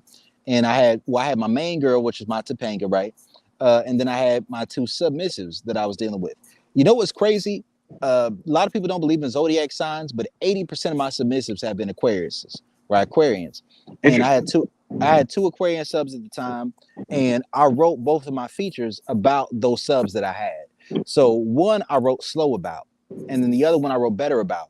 And this was about a very heavy degradation kink night, right? She was a brat. Both of them were a little bit brats. I didn't recognize it at the time, but one of them was a brat real heavy, and she was acting up. So I had her come through. When I had her come through, you know, I was throat fucking her. And I'm not talking about face fuck, I'm saying throat fucking, right? And I had her ride me, and it was if you listen to the song, you know what I'm talking about. But it was a situation in that particular song where she came through one night and it was time for punishment. It was time for a dom session. And, you know, she came in, I was smoking, and I didn't say nothing to her. And then I walked her over to the room, walked her to the corner. I said, get on your knees, had her suck it. I said, prove to me why you deserve to get some dick tonight. Right? So I said, stop playing with it. Put it in your throat. Not on your throat, in your throat. So after she did that for a little while and I felt like she did enough to deserve some dick, I was like, all right, cool. I said, I stopped her, and I told her to get on the bed, face down, ass up. I hit it till she came 2 or 3 times, and then I stopped out of nowhere, and I just rolled up again. I smoked again. Then after I stopped that, I did that, and then I got up, sat with my back against the wall in the bed, and I said, "You want to please me?" And she said, "Yes, sir. You know I like those honorifics, right?" And I said, "You want to please me?" I said, "Make yourself come on that dick." There you go. There you go. Right. So she did it the first time. She rode me till she came. And then she tried to stop after she came. I said, keep going. She did it again. I said, who the fuck told you could stop? I really got into my dime bag that night. And then she kept going. Then she came again that third time. Her body was shaking. She was convulsing. And then I said, who the fuck? Don't make me get up. Because you're not going to like it if I get up. You're not, listen, if I get up, it's going to be a problem. So when she was in between that third and fourth orgasm, she started having a mental breakdown. She started crying. She started because one out of every 3 women I ever put dick in was crying during sex. So she started crying and convulsing and stuff like that. And then after she had that fourth orgasm, I was kind of in my bag that night. I said, get off of me. Right. And then we made a little video. Right. So. Understood, my brother. But I made a video. I made a song referencing that particular night. So at the end of She Said, so I wrote She Said back in like 2020, right? That was about a different woman, right? Okay. That was about a different woman.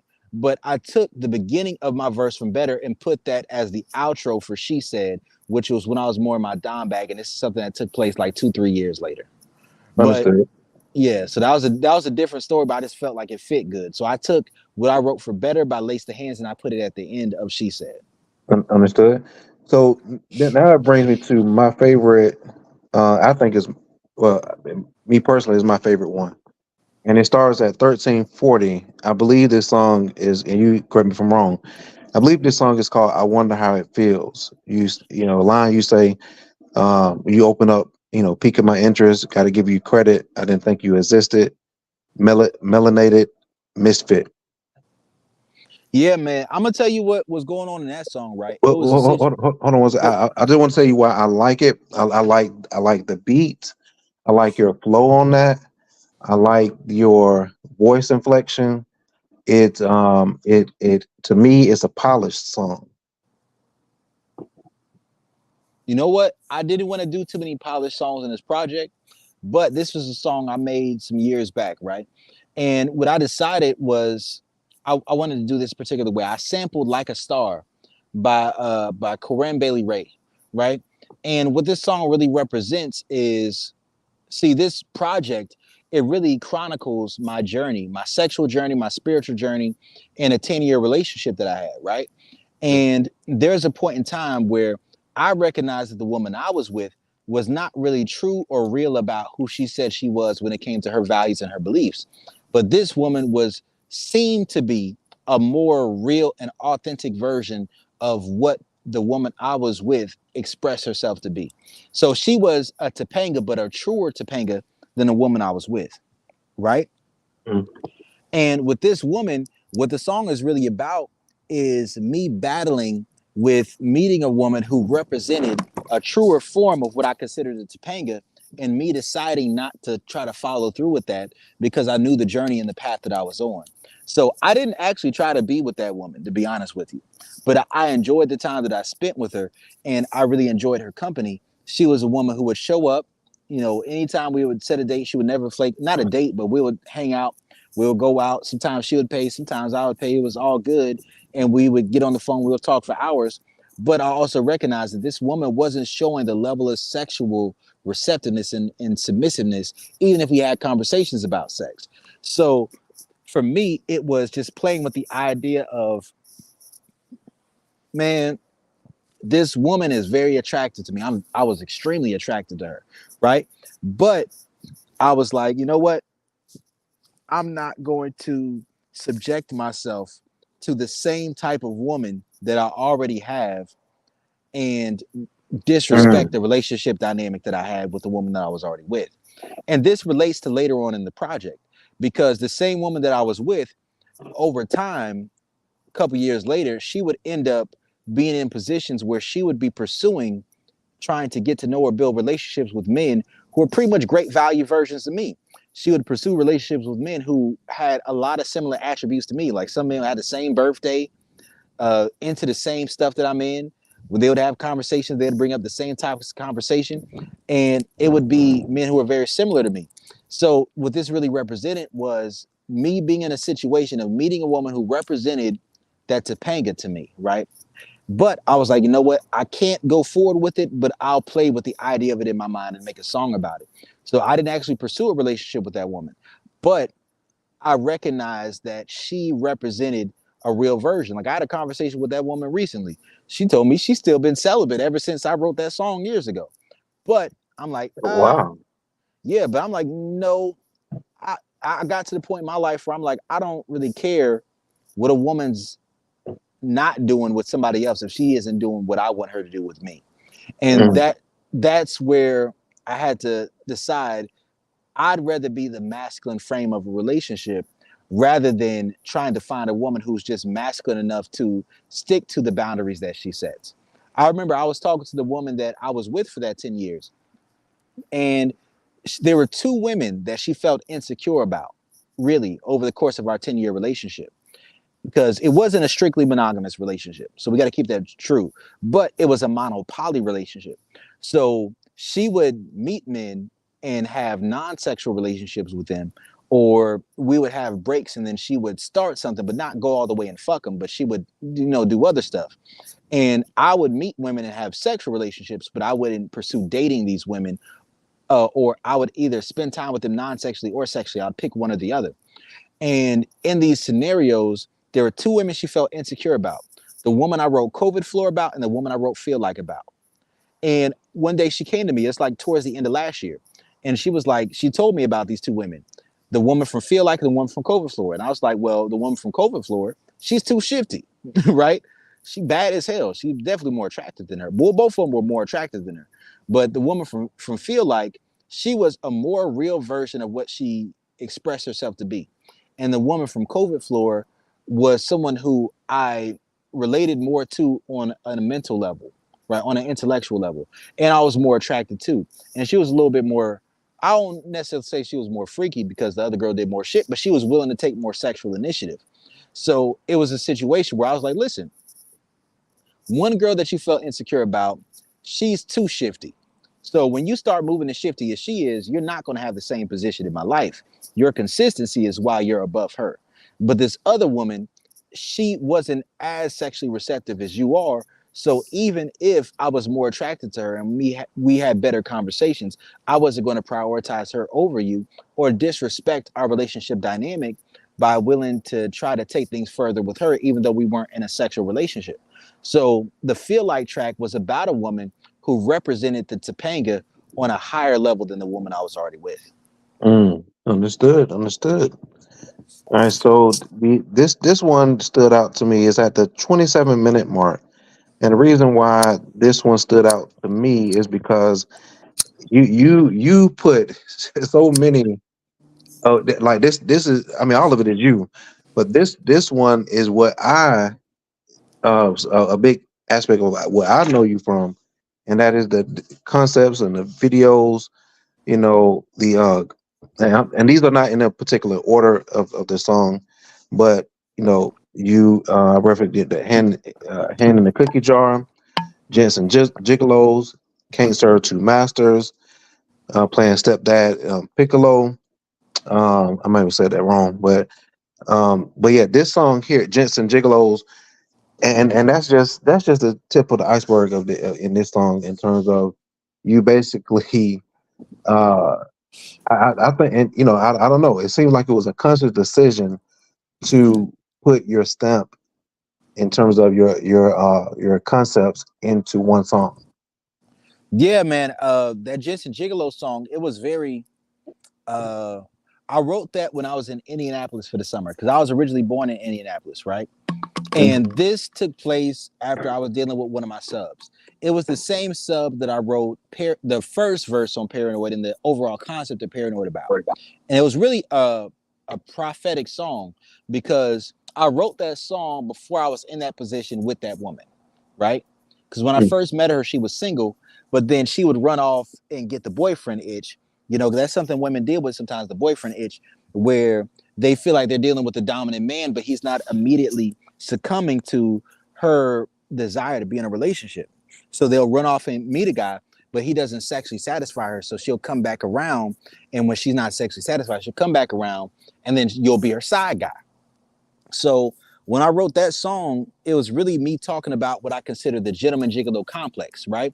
It's the female version of the Madonna core complex that people oftentimes don't talk about.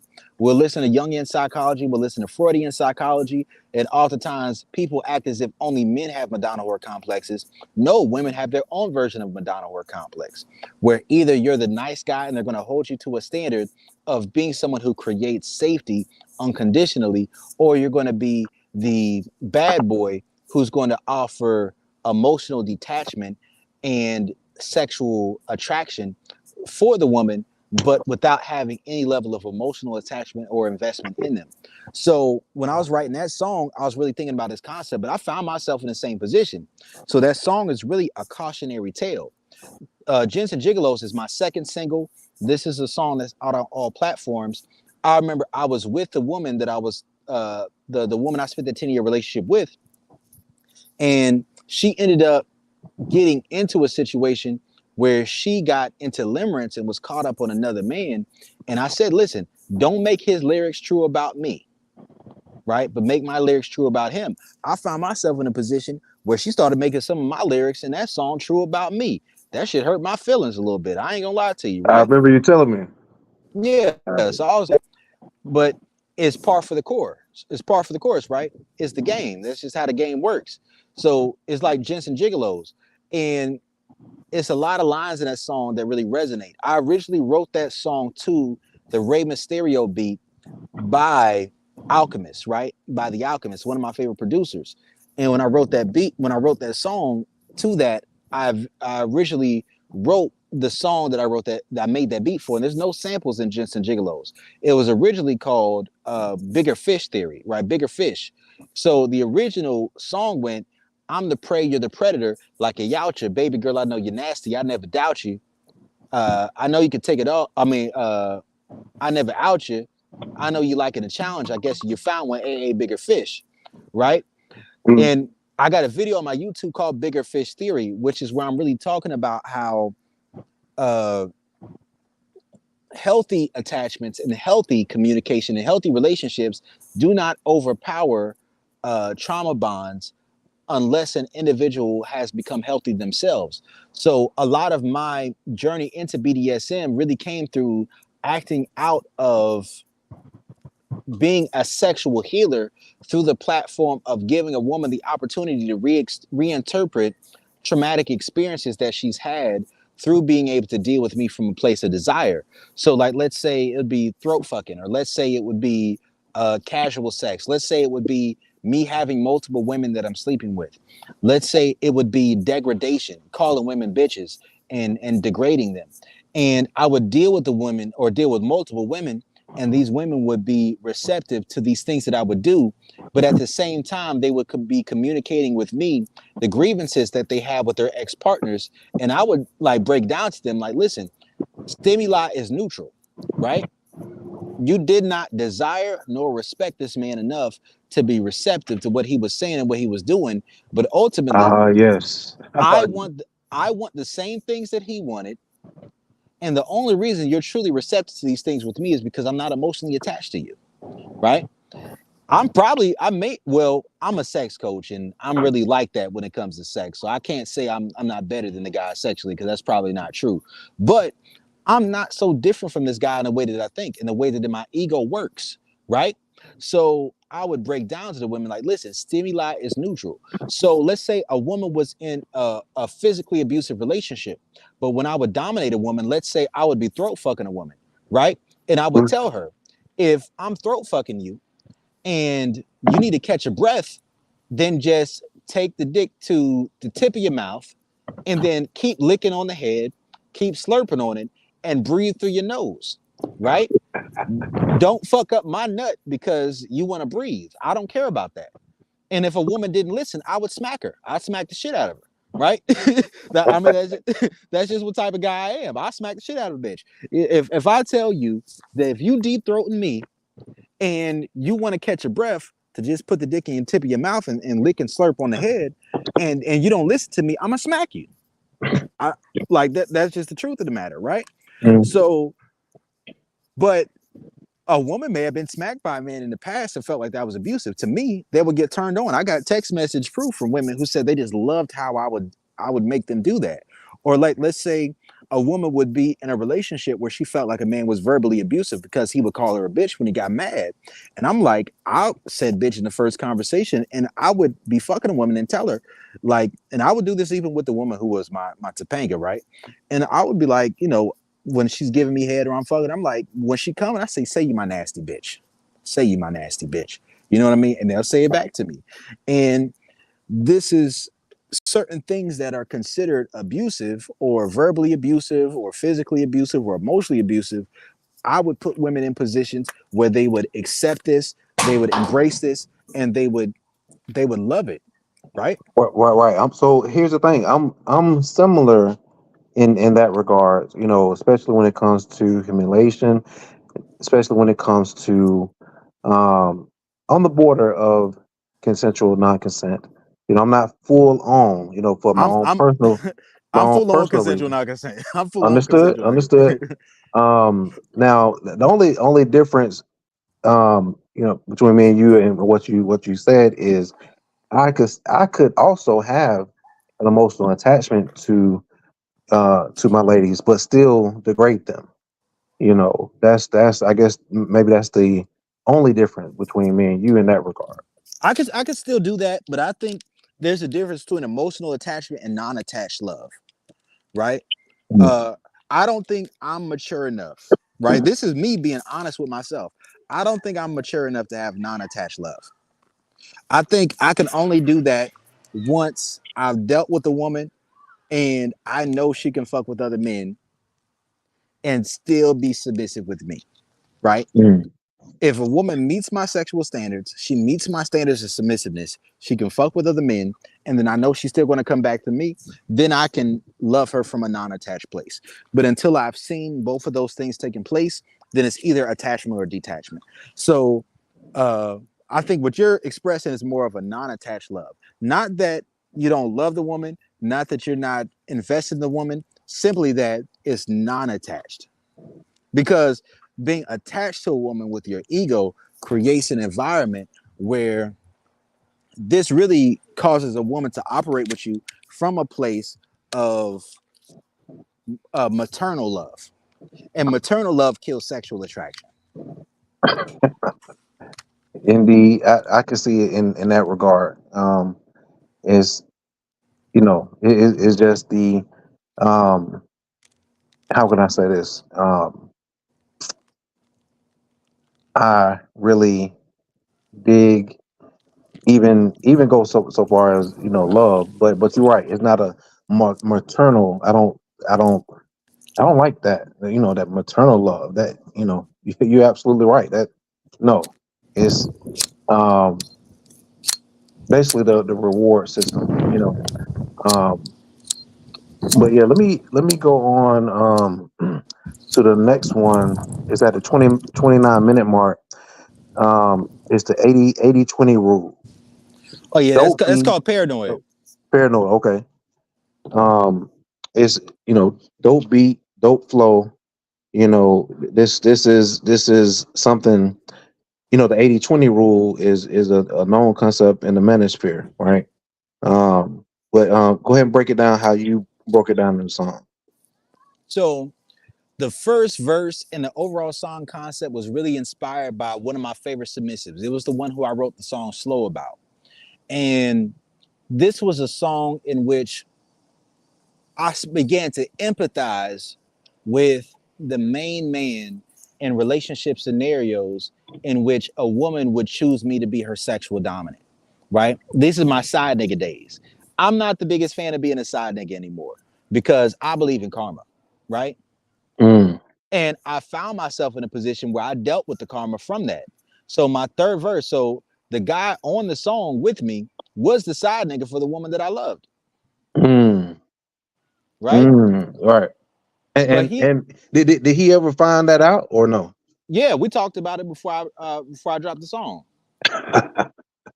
That's crazy. Cause I told the girl, I said, listen, if you fuck me over on this, me and him gonna team up and you gonna be out in the cold. That I told the bitch that. She ain't listen. That's crazy, man. Yeah, so I was just in a position where in the third verse, oh listen, I found out because before I went to the studio to record that song with him, I went to his studio and recorded. He let me record it for free. He's a cool ass dude, right? Maestro the lyricist. Before I went to record it with him, I found out the night before the bitch was sucking dick Mm. with somebody I was working with. How you find out, man? Well, she would try to use religion as a way of getting away from the situation with me through her animus projection or her animus possession, right? Mm. And when she would try to use that as a way of separating herself from the situation, she was like, well, I'm not going to start a new relationship, sexual relationship with somebody else. So she tried to play on the line and said that because she didn't have sexual intercourse with the guy, that it didn't count and it didn't matter, right? And that was really something I started because when me and her were first in a relationship, I decided to go celibate for religious reasons, and then we would use oral sex as a loophole. So me and her, we separated for a little while, so we weren't in a committed relationship. So I can't be but so mad at her about it. But to me, it was the social connection of the situation. So she came to me one day because it was all the shit was going on. Because me and him, we was on tour together, and she came to me one day, and she was like, you might be right. I may not be integrated like that. I may not have certain mindsets together. I do feel like having sex separates me from my relationship with God, and my cup is low. So she wanted to separate herself. She wanted to take a break. And I was like, all right, cool, we'll take a break. I didn't say anything this time. I left it alone, right? Because I wanted to see what she would do. I see her on the nigga social media page, all this other shit. We stopped talking to each other for about 6 weeks. After we stopped talking to each other for about 6 weeks, uh, she hit me up periodically. I would keep it real short with her. And then she would hit me up. And when she would hit me up, she would be on some shit where, when my birthday came around, which was November 14th, I was able to piece together what was going on between them through what was going on social media, because the guy was liking my posts on social media talking about the situation. So she came to me around my birthday, was telling me she got me a bunch of stuff. She bought me some ring. She bought me a ring. She bought me some earrings. She bought me some other stuff. She bought me a bunch of stuff for my birthday, spent a bag on me for my birthday. So I'm like, all right, cool. So when my birthday came around, she was trying to tell me the stuff she got me for my birthday. I told her to pull up, come eat some dick up, right? Because if you contacted me too much, I'm like, bitch, you must want to fuck or something. Because if not, then you just an attention whore in my eyes. So I told her to come through. She came through. She picked me up because truck was down. Because I was in the process of being about to transition back to Florence, South Carolina from Orangeburg. I went to Orangeburg for school, and I finished my coursework, but I didn't get my degree yet because I owed money directly to the school. And I was waiting until I moved back to Florence before I buy a car.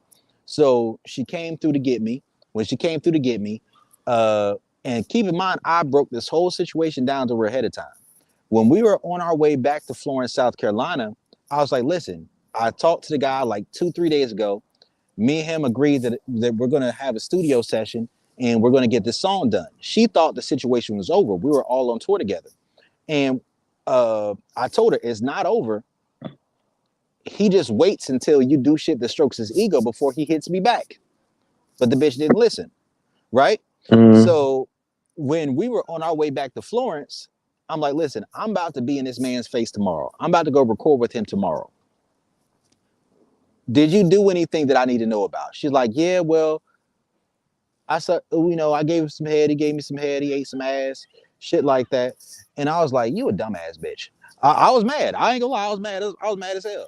So yeah, I was mad because I'm like, listen, I told you before this, like back in February. Keep in mind, this is something that took place in November. So I told her back in February, I'm like, listen, before I even knew about the guy, I said, don't let it be somebody you're too socially connected to where if I'm back in the picture, you can't leave him alone. I said, don't be somebody you're too socially connected to on social media. Don't let it be somebody who has an occupation to where they can use dealing with you as social ammunition against me, right? I let all these things be known ahead of time. She didn't listen. So it was really a process that took course over the course of that year that really hurt me a lot, right? So I was patient with her for a long time before I got to this point. But she did tell me at one point that she was really just biding her time so that she could, because when we were on tour together, she was really just biding her time so that she could go deal with the guy. And I was telling her, like, listen, this dude don't really fuck with you like that. He in the same situation as we are.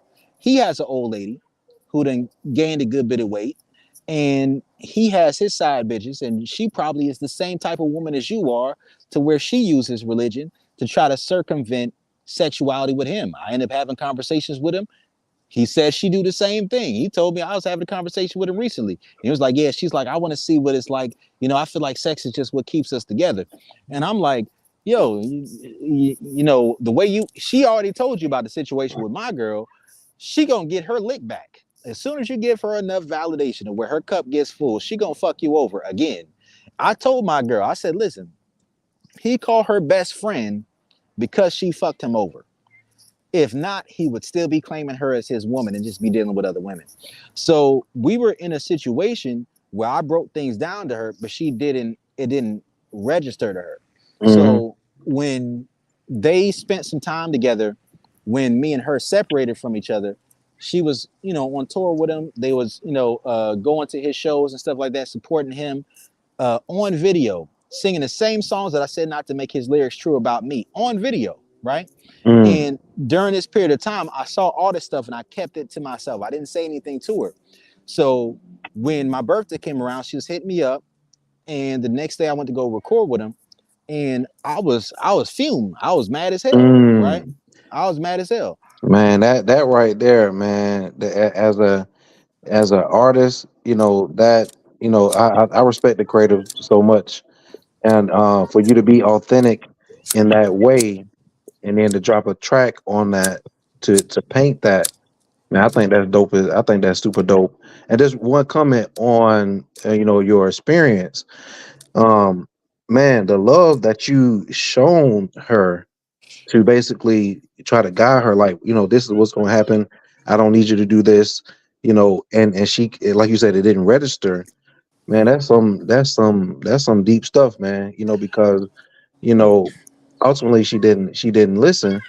But man, it'd be so dope to find a woman who listened the first time and not have to go through that reality testing as she did. Um, anyway, you know what I mean? But I gotta be honest with you though, right? It wasn't that she was dishonest with me. She told me certain things that she wanted to do. It was different points along the process where we had different conversations about things. She actually didn't do any things that broke rules that I told her at different points in time, right? Because if you listen to the third track of my project, it's called Puer Aeternis, right? And this was about a period in my life where I was going through my own crisis. I was in a stage in my life where I became emotionally overstimulated. I became exposed to what it felt to be feminine submissive towards my goals and desires, right? And during that period of time, I had a situation with my father where I was in college at the time, right? I had a 3.5 at South Carolina State University. I had already gotten my associate's degree. This was like in going into 2017 or 2018. And during this period of time in my life, I was studying certain things psychologically and spiritually, theologically, to where I asked myself the question, if I could make a teacher salary, because I was going to school to become a school teacher. And I was like, if I can make a teacher salary making music, what would I do? And I said, I would rather make music. So at this point in my life, I realized I wanted to be a musician and artist for a living, right? Mhm. And during this period of time, I lost all of my motivation to continue doing the schoolwork I was doing because it wasn't associated with what my passion was, right? Mhm. And during this period of time, me and my father went through a lot, right? Me and my father went through a lot. Like I said, my father's the man I respect the most in my life. So when we were going through this process, me and my father, we got into it. Like he threatened to shoot me one time. And that's when Damn. that's when I moved out because I had dyed my beard. You know what I mean? And I didn't understand that it was homecoming weekend and he had some people set up for me to meet and to talk to in hopes of me getting a job or talking to people where I could have a career when I graduate from school. And I didn't notice what he had planned. He didn't tell me. He just expected me to just follow suit. And it was a situation where what I wanted to do was to drop out. The only reason I didn't drop out was because I wanted to respect the investment. The only reason I didn't drop out was because my father took out Parent Plus loans for me to go to school. That's the only reason I didn't drop out. I didn't care about me. I was like, shit, if I gotta be homeless for a little while and do my thing and do whatever I gotta do to make it work, this is just gonna make my story better.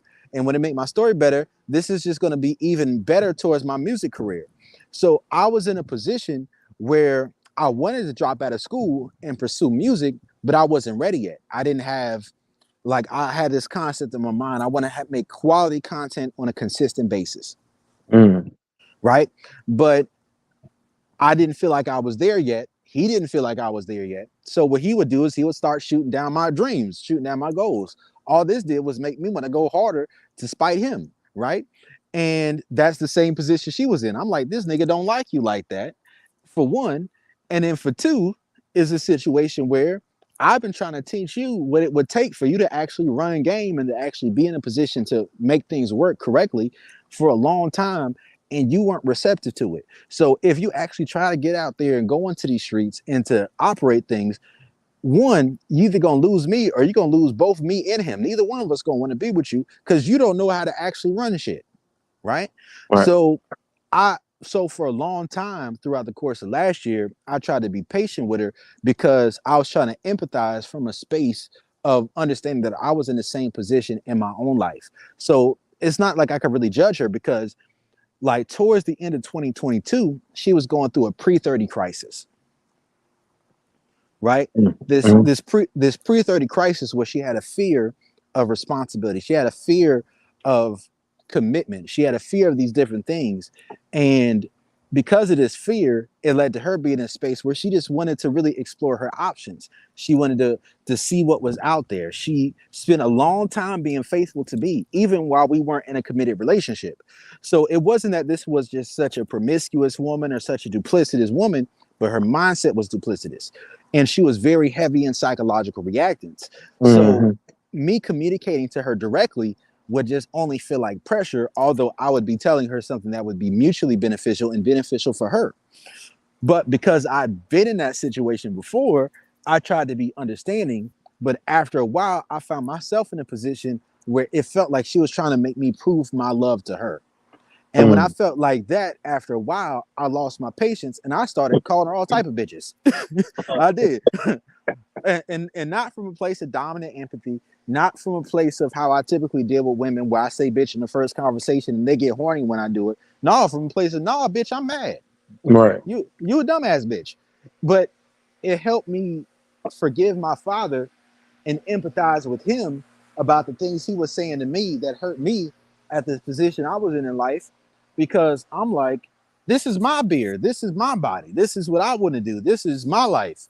But I'm like, no, my father, it probably wasn't even so much about his loan that he took out.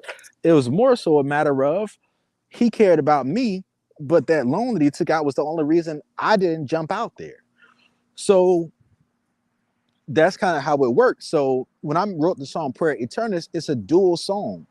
One part of the song is the stage in life I was in, because sometimes when you're in that position, you will think that you're running away from responsibility so that you can chase your passion or chase your dreams. But really, if you aren't willing to jump all the way over there, then you're going to find yourself in a position where, while you believe that you are separating yourself from your responsibilities and from your obligations so that you can take a more feminine, submissive stance towards whatever you desire, really what's typically going to end up happening is that you're going to put yourself in a position where you're simply going to pursue frivolous desires and ego gratification during that time. So I talked a lot about sex addiction in that song, because that's what it led to for me. I didn't separate myself from putting all my effort into school so that I could pursue my music, because I felt guilty about that. So what I ended up doing was just smoking hella weed, drinking hella liquor, fucking hella bitches. Understood. So when I recognized that and I understood that, I tried to be understanding and I tried to communicate with her. I'm like, well, how could my father have talked to me when I was in that stage in my life to where I could have understand where he was coming from? And I tried it for a period of time, trying to create emotional safety. I would listen to a lot of Jeffrey Setawan videos, and from Nice Guys or from Good Guys, the Great Men, right? Is dope YouTube channels talking about the integrated masculine, which is the overflowing cup space, which is typically something that's held on for men who are already married, who already have a certain level of social obligation and emotional, social, financial, and financial obligation towards the woman, to where it wouldn't benefit them to leave the woman alone. So while I was attempting to do this, I recognized that she was taking advantage of this. And when I recognized she was taking advantage of this, because I told her ahead of time, I said, listen, I'm not giving you advice to build a relationship with another man. Yeah. I'm not doing that because you my bitch, right? Mm-hmm.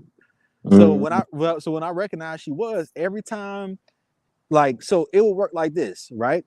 When I would try to provide that safety to where what you want to do, you can do, and I would just let her know what would hurt me the most. I remember one time we were having a conversation. I said, well, what do you want to do? Well, him fucking you, I ain't really with that, right? You sucking dick. Well, he got lyrics about DNA on the eyelids, so don't make his lyrics true about me. And I'm like, well, I don't want to be in a situation where you're fluid bonded with somebody else. So if you want to allow him to take a submissive position of just giving you head or eating your ass or whatever it is, I ain't tripping on that. We did have a little point of contention about sucking dick at all, because I'm like, well, if you do it with a condom, I ain't gonna trip on that. But everything that I said about what was acceptable, she really held up to those. She held up to those standards. She ain't let the dude nut in her mouth. You know what I mean? But she couldn't get him to do it, because I don't think that's a dude who really nut from head anyways. So it's always that playing on the fence, that toe in the line thing, right? So it was a situation where, although she kept up to those standards, it was the fact that this was standards set months prior, before we were socially connected, right? So when it occurred, it was an issue. And that reminded me of the situation where one day me and my father were having a conversation, and I was saying how I wanted to get my ears pierced, or I was saying how I wanted to get tattoos, or I was saying different things I wanted to do. And when I was like 16, and he was like, you got to wait until you're older first. But I didn't do these things until I was in my 20s. At this time, he felt like I'm too old to be doing this shit, right? To Mm. be experimenting now. So he got mad at me for getting my ears pierced. He got mad at me for dyeing my beard, for doing these different things. But these were things he had agreed to years prior, but we were in a different position now. And he got mad. I didn't understand why he was mad. I'm like, this is something you said was cool, right? You said, when I'm grown now. So this is what the fuck I want to do. And that's kind of the same position she was in. So Understood. So I do have to close. I have to close pretty soon. I gotta head to the barbershop. But I want to mention these other tracks. So at the 39-minute mark, whomever that is singing, she's extremely clear. She got a nice voice. She says, he calls me baby girl, but fuss me like I'm grown. Daddy, please don't hurt me. You know that song there. That yeah, that that that could be an anthem for a lot of dynamics. You know what I'm saying? you know what's interesting about that? But- Those were lyrics that the woman who I was with wrote about me, but she didn't want to do that on a song because she was a gospel artist.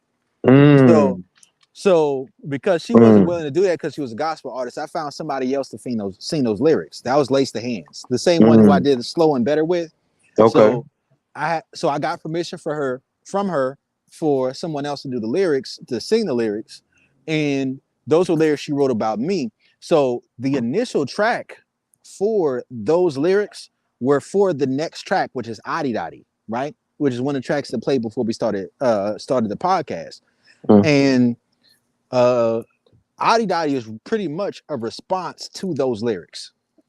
You talking about when it the one you got the video for and you where you Yep. sitting down? Yep. It's pretty much a response to the lyrics in that song. Ah, understood. So it runs together. So yeah, I like it.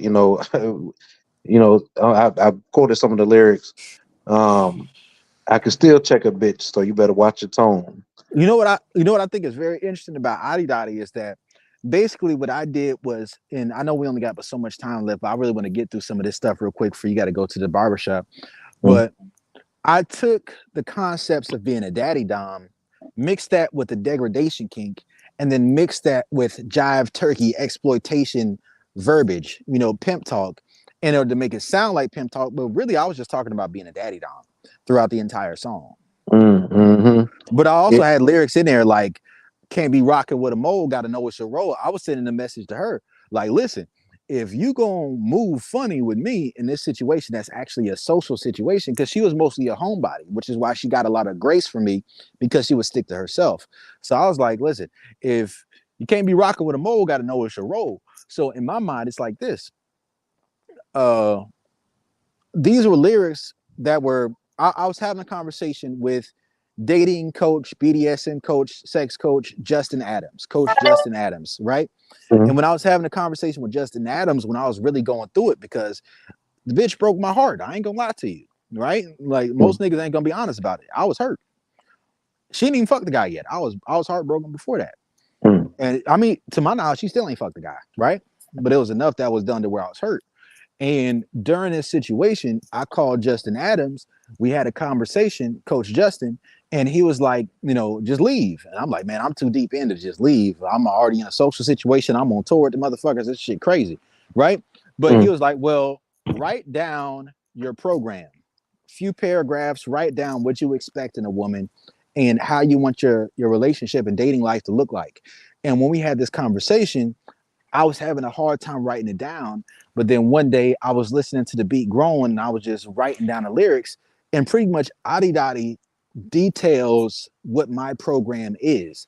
So any woman I would deal Mm. with, I would just send her Adi Dadi. If she can get with what's in that song, then she can deal with me. So Mm. Now, like when you say, does she surrender and follow even if she doesn't know? That's to me that's a deep line. You know what I'm saying? And a clear one. You know, it's because a lot of women, they'll say, well, before I submit, I gotta know this, that, and the third. I gotta know this, da da da da. I'm like, bitch, Um, no, you don't. exactly, exactly. You know, um, you know enough about me, and then then yes, it's a process of trust. You know what I'm saying? I will give it that. But at the same time, if I'm telling you meet me here at this time, I don't need to tell you what we're gonna do. I'm gonna take care of it. And if you buck on that, you ain't for me. Exactly. Exactly. So that song, I was because I also understand too, part of the black exploitation motif throughout some parts of this project is that, man, I was going through it, man. I was heartbroken and I was homeless at the time too. So when I was Mm, really doing a lot of recording for this project, I was heartbroken, homeless. My life felt like good times at the time because like the college, I had a conversation with them. They said they would allow me to walk at graduation, and then they reneged on it like 3 days before graduation when I was out of town with baby girl going to Charlotte so that we could go on a trip so that we could go see Mac Ayres perform. And I love Mac Ayres, by the way. So when you look at the Young Niggas Inspiration playlist, there's a bunch of Mac Ayres songs in there. That's the order she put me on. And like my life felt like good times throughout 2023. That's how it felt. It was like it's a bunch of highs and lows. It was the worst year of my life and the best year of my life at the same time. And mm, I was just thinking about these different things. I was also thinking about playing the animus, right? Because people talk about playing the anima. I remember a video by Marie Louise von France talking about playing the anima, which is when a woman's in a position where she's projecting her animus onto a man, and then through projecting her animus, she may be willing to do things from a place of desiring validation that extend beyond what her natural desire or her natural inclination is to do, which is playing the anima, right? Which is trying to play either the Madonna or to play the whore for a man in order to try to gain his approval. But a lot of this project, when it gets to some of the aspects of me presenting a certain persona, is really about me playing the animus, right? And playing the animus is like being this super nigga, right? I'm like, oh, shit, I'm an undefeated amateur boxer. I'm a boxing coach. I'm a sex coach. I'm a dom. You know what I mean?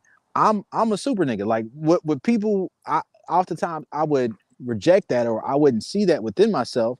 But then I had to take a step back in the place of insecurity and imposter syndrome that I was in and look at my life circumstances and be like, well, damn, I actually am the guy that people pretend to be.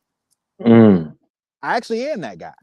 mm. Like I really do be fucking these bitches asleep. You know what I mean? I really do know that there's at least 4 spots within a woman's vagina that I can give orgasms from, and I can do it at will. I really am a guy who's a serial dickmatizer. You know, I really am a dude who would look a bitch in the eye and be like, look at me in my eyes and say my dick ain't good to get her to shut the fuck up when she gets an attitude. That's really who I am. Mhm. And when I was going through what I was going through in that situation where I was heartbroken and I was hurt in the situation because I felt like the woman in my life who I love was just setting up to just betray me. I was in a situation where this was starting to cause me to question myself. So when I wrote Adi Dottie, it was really about just a reminder to myself and a reminder to other men to just let them nuts hang. That's what's up, man. Man. I love that. I love that for you.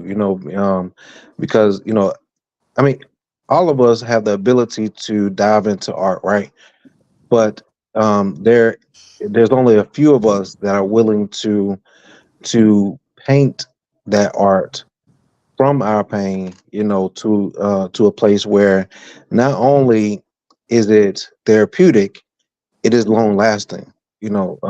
So that's really dope, bro. That you had to remind these bitches like I'm Coach Brodie. What the fuck you talking about? You know what I'm saying? Exactly. You know what? And another part of the black exploitation is that I have a love, and you're an example of that. I have a love for older black men, for middle-aged black men who are in their 40s and 50s and 60s. Most of my friends, most of my peers, people who I interact with and have conversations with on a regular basis are men who are in their 40s, 50s, and sometimes 60s. Mm, So because of my love for that, I remember growing up watching kung fu movies. I'm a lifetime anime fan. And there's always these protagonists. There's always these super figures. There's these super niggas, right? Like Black Dynamite. You know what I mean? Like Dolomite, right? Thinking about Iceberg Slim. I remember this is another very deep part of Adi Dottie. How much time do you have left? probably about 10 more minutes. All right, that's good. That's good. That's good. So I remember towards the end of December, and I made that song Adi Dotty earlier on. Uh, I finally took the time to listen to the audio book of Iceberg Slim's Pimp.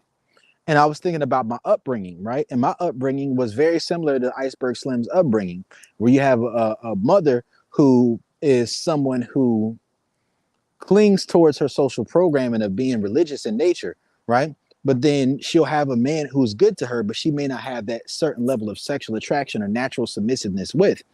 And then she'll meet a man who is emotionally unattached or who has the capacity to manipulate her. And then from that place, she will betray the man who's in her life, who's actually there for her, who's there to provide for her, who's there to protect her, who's there to love her. And then you're sitting there as a young boy feeling fucked up about it.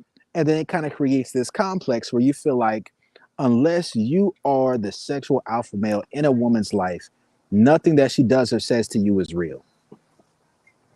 And this can That's real. and this can create a complex where you can step into a pimp mentality from a standpoint of feeling like, well, you can't control what a woman does. So if a woman shows whore behaviors, it brings out a pimp mentality. And that pimp mentality is you have to stroke my ego to pay for my pain. You have to reciprocate me or you have to pay me for the pain that I endure through your behavior. Right. And that's really what it was. So when I started going through the things I was going through with the woman that I loved, I was like, bitch, you gotta pay me. Shit, bitch, send me the money that like, you know, if this nigga cash apping, you send me his money. If you get turned on by this nigga, come suck this dick, fuck with me off of the energy that he giving you. You know what I mean? Take advantage of somebody else to show that you're not taking advantage of me. Right. And that's really the mindset that I was in. I'm like, bitch, you're gonna have to do a whole lot of stuff for me. I had to make my website, you know what I mean? I had to do a whole bunch of stuff for me, you know, because it's like I'm going through all this pain, I'm going through all this turmoil emotionally, internally. So the least that you can do is show me that you're worthy of this by the things you're willing to do for me. Understood.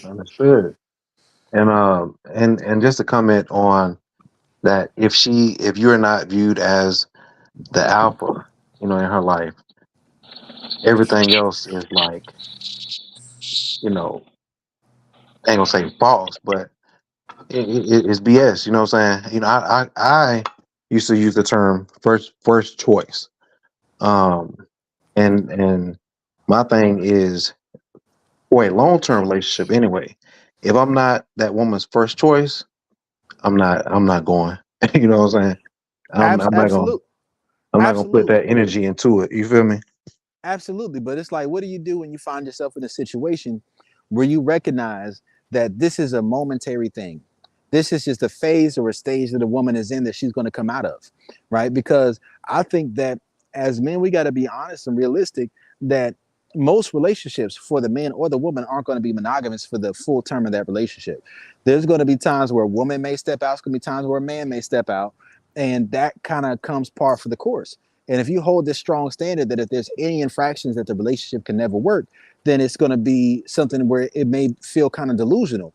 So when you start to accept female sexual nature, you kind of accept that, you know, there may be other men that be in the mix during that time. And when you accept that, you kind of just come with a different value system than you would if you have a very strict monogamous point of view. So from that point of view, I looked at it like, I ain't even saying that I would never take the woman back. I cut her off. I blocked that bitch on everything. But what I did say is this, like in my mind, it's like this. We had times where she would be in her animus and be projecting her animus or animus possessed. And then we would go through a break or she would go tell her father times we got into it or I called her a bitch or some shit like that. And then her father ain't like me no more. Or she would tell her friends or her family about different things we were going through, which is an infraction, right? And this would lead to moments where she would feel unsure about things between us because she was a people pleaser. I don't really care too much what people think, to be honest with you. So in my mind, part of what this project really is about, not all of it, but part of it, what it's about is saying, I told her before she did the fuck shit that she did, before she even did it, I told her, I'm going to tell the story exactly how it happened. So part of it is really doing one or two things. And what those one or two things is this. Either one, because I know that I was in love with a woman. I've only loved one woman in my entire life, right? because I knew I was in love with her, I knew that chances are I'd be willing to take her back, right? If she was willing to put the work in. So my goal was to do one of two things, right? Telling the story of our relationship.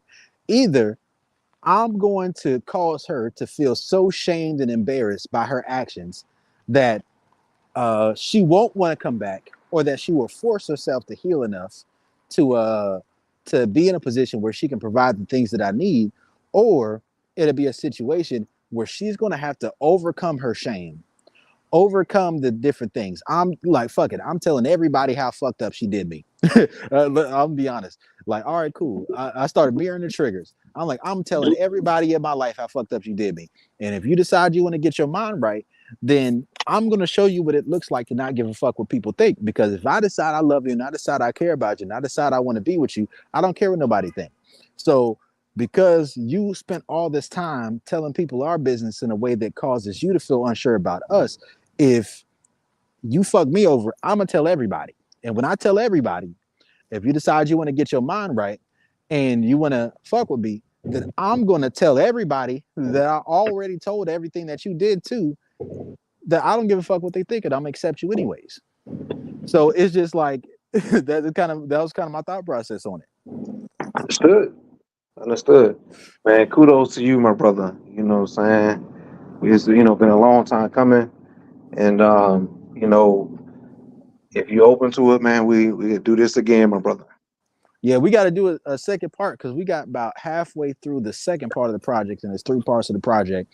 But man, I really appreciate getting a chance to talk to you. We didn't get to get too deep into the validational loops the way we talked about it the other day, because that was some really deep shit that I really was fucking with the other day when we were talking about it. And I thought it was just a beautiful conversation that we had. I want to get deeper into the shadow work and the psychology of it. I know you Yes. got a trip that you need to make, and that sounds like a beautiful trip.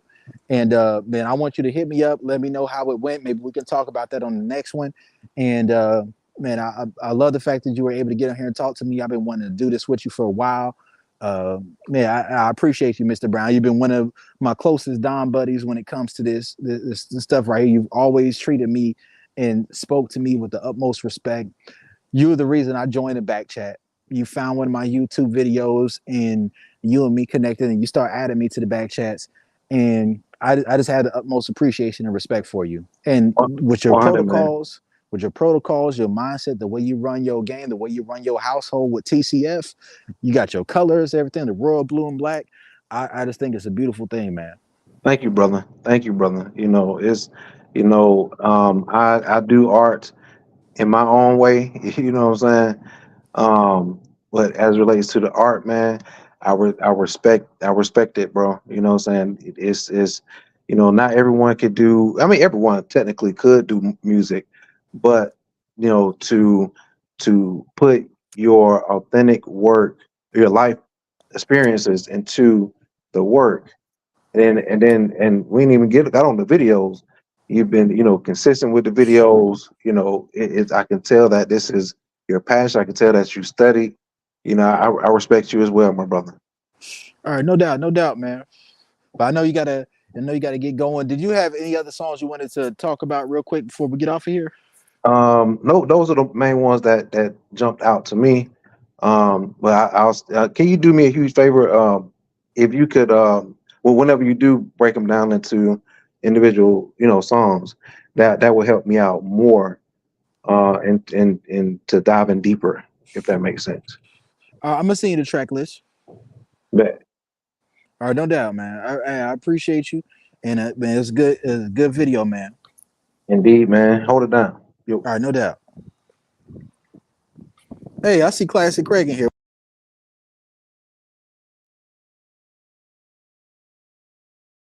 Yeah, what's up, Brody? What's up, Brody? So, so yeah, man. I just want to say this, man. Nice show, nice show. Y'all had it all rolling. Y'all had it popping. You know what I'm saying?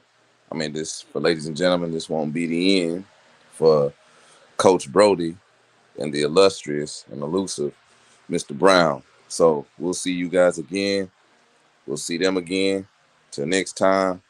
That is that. We out. Peace.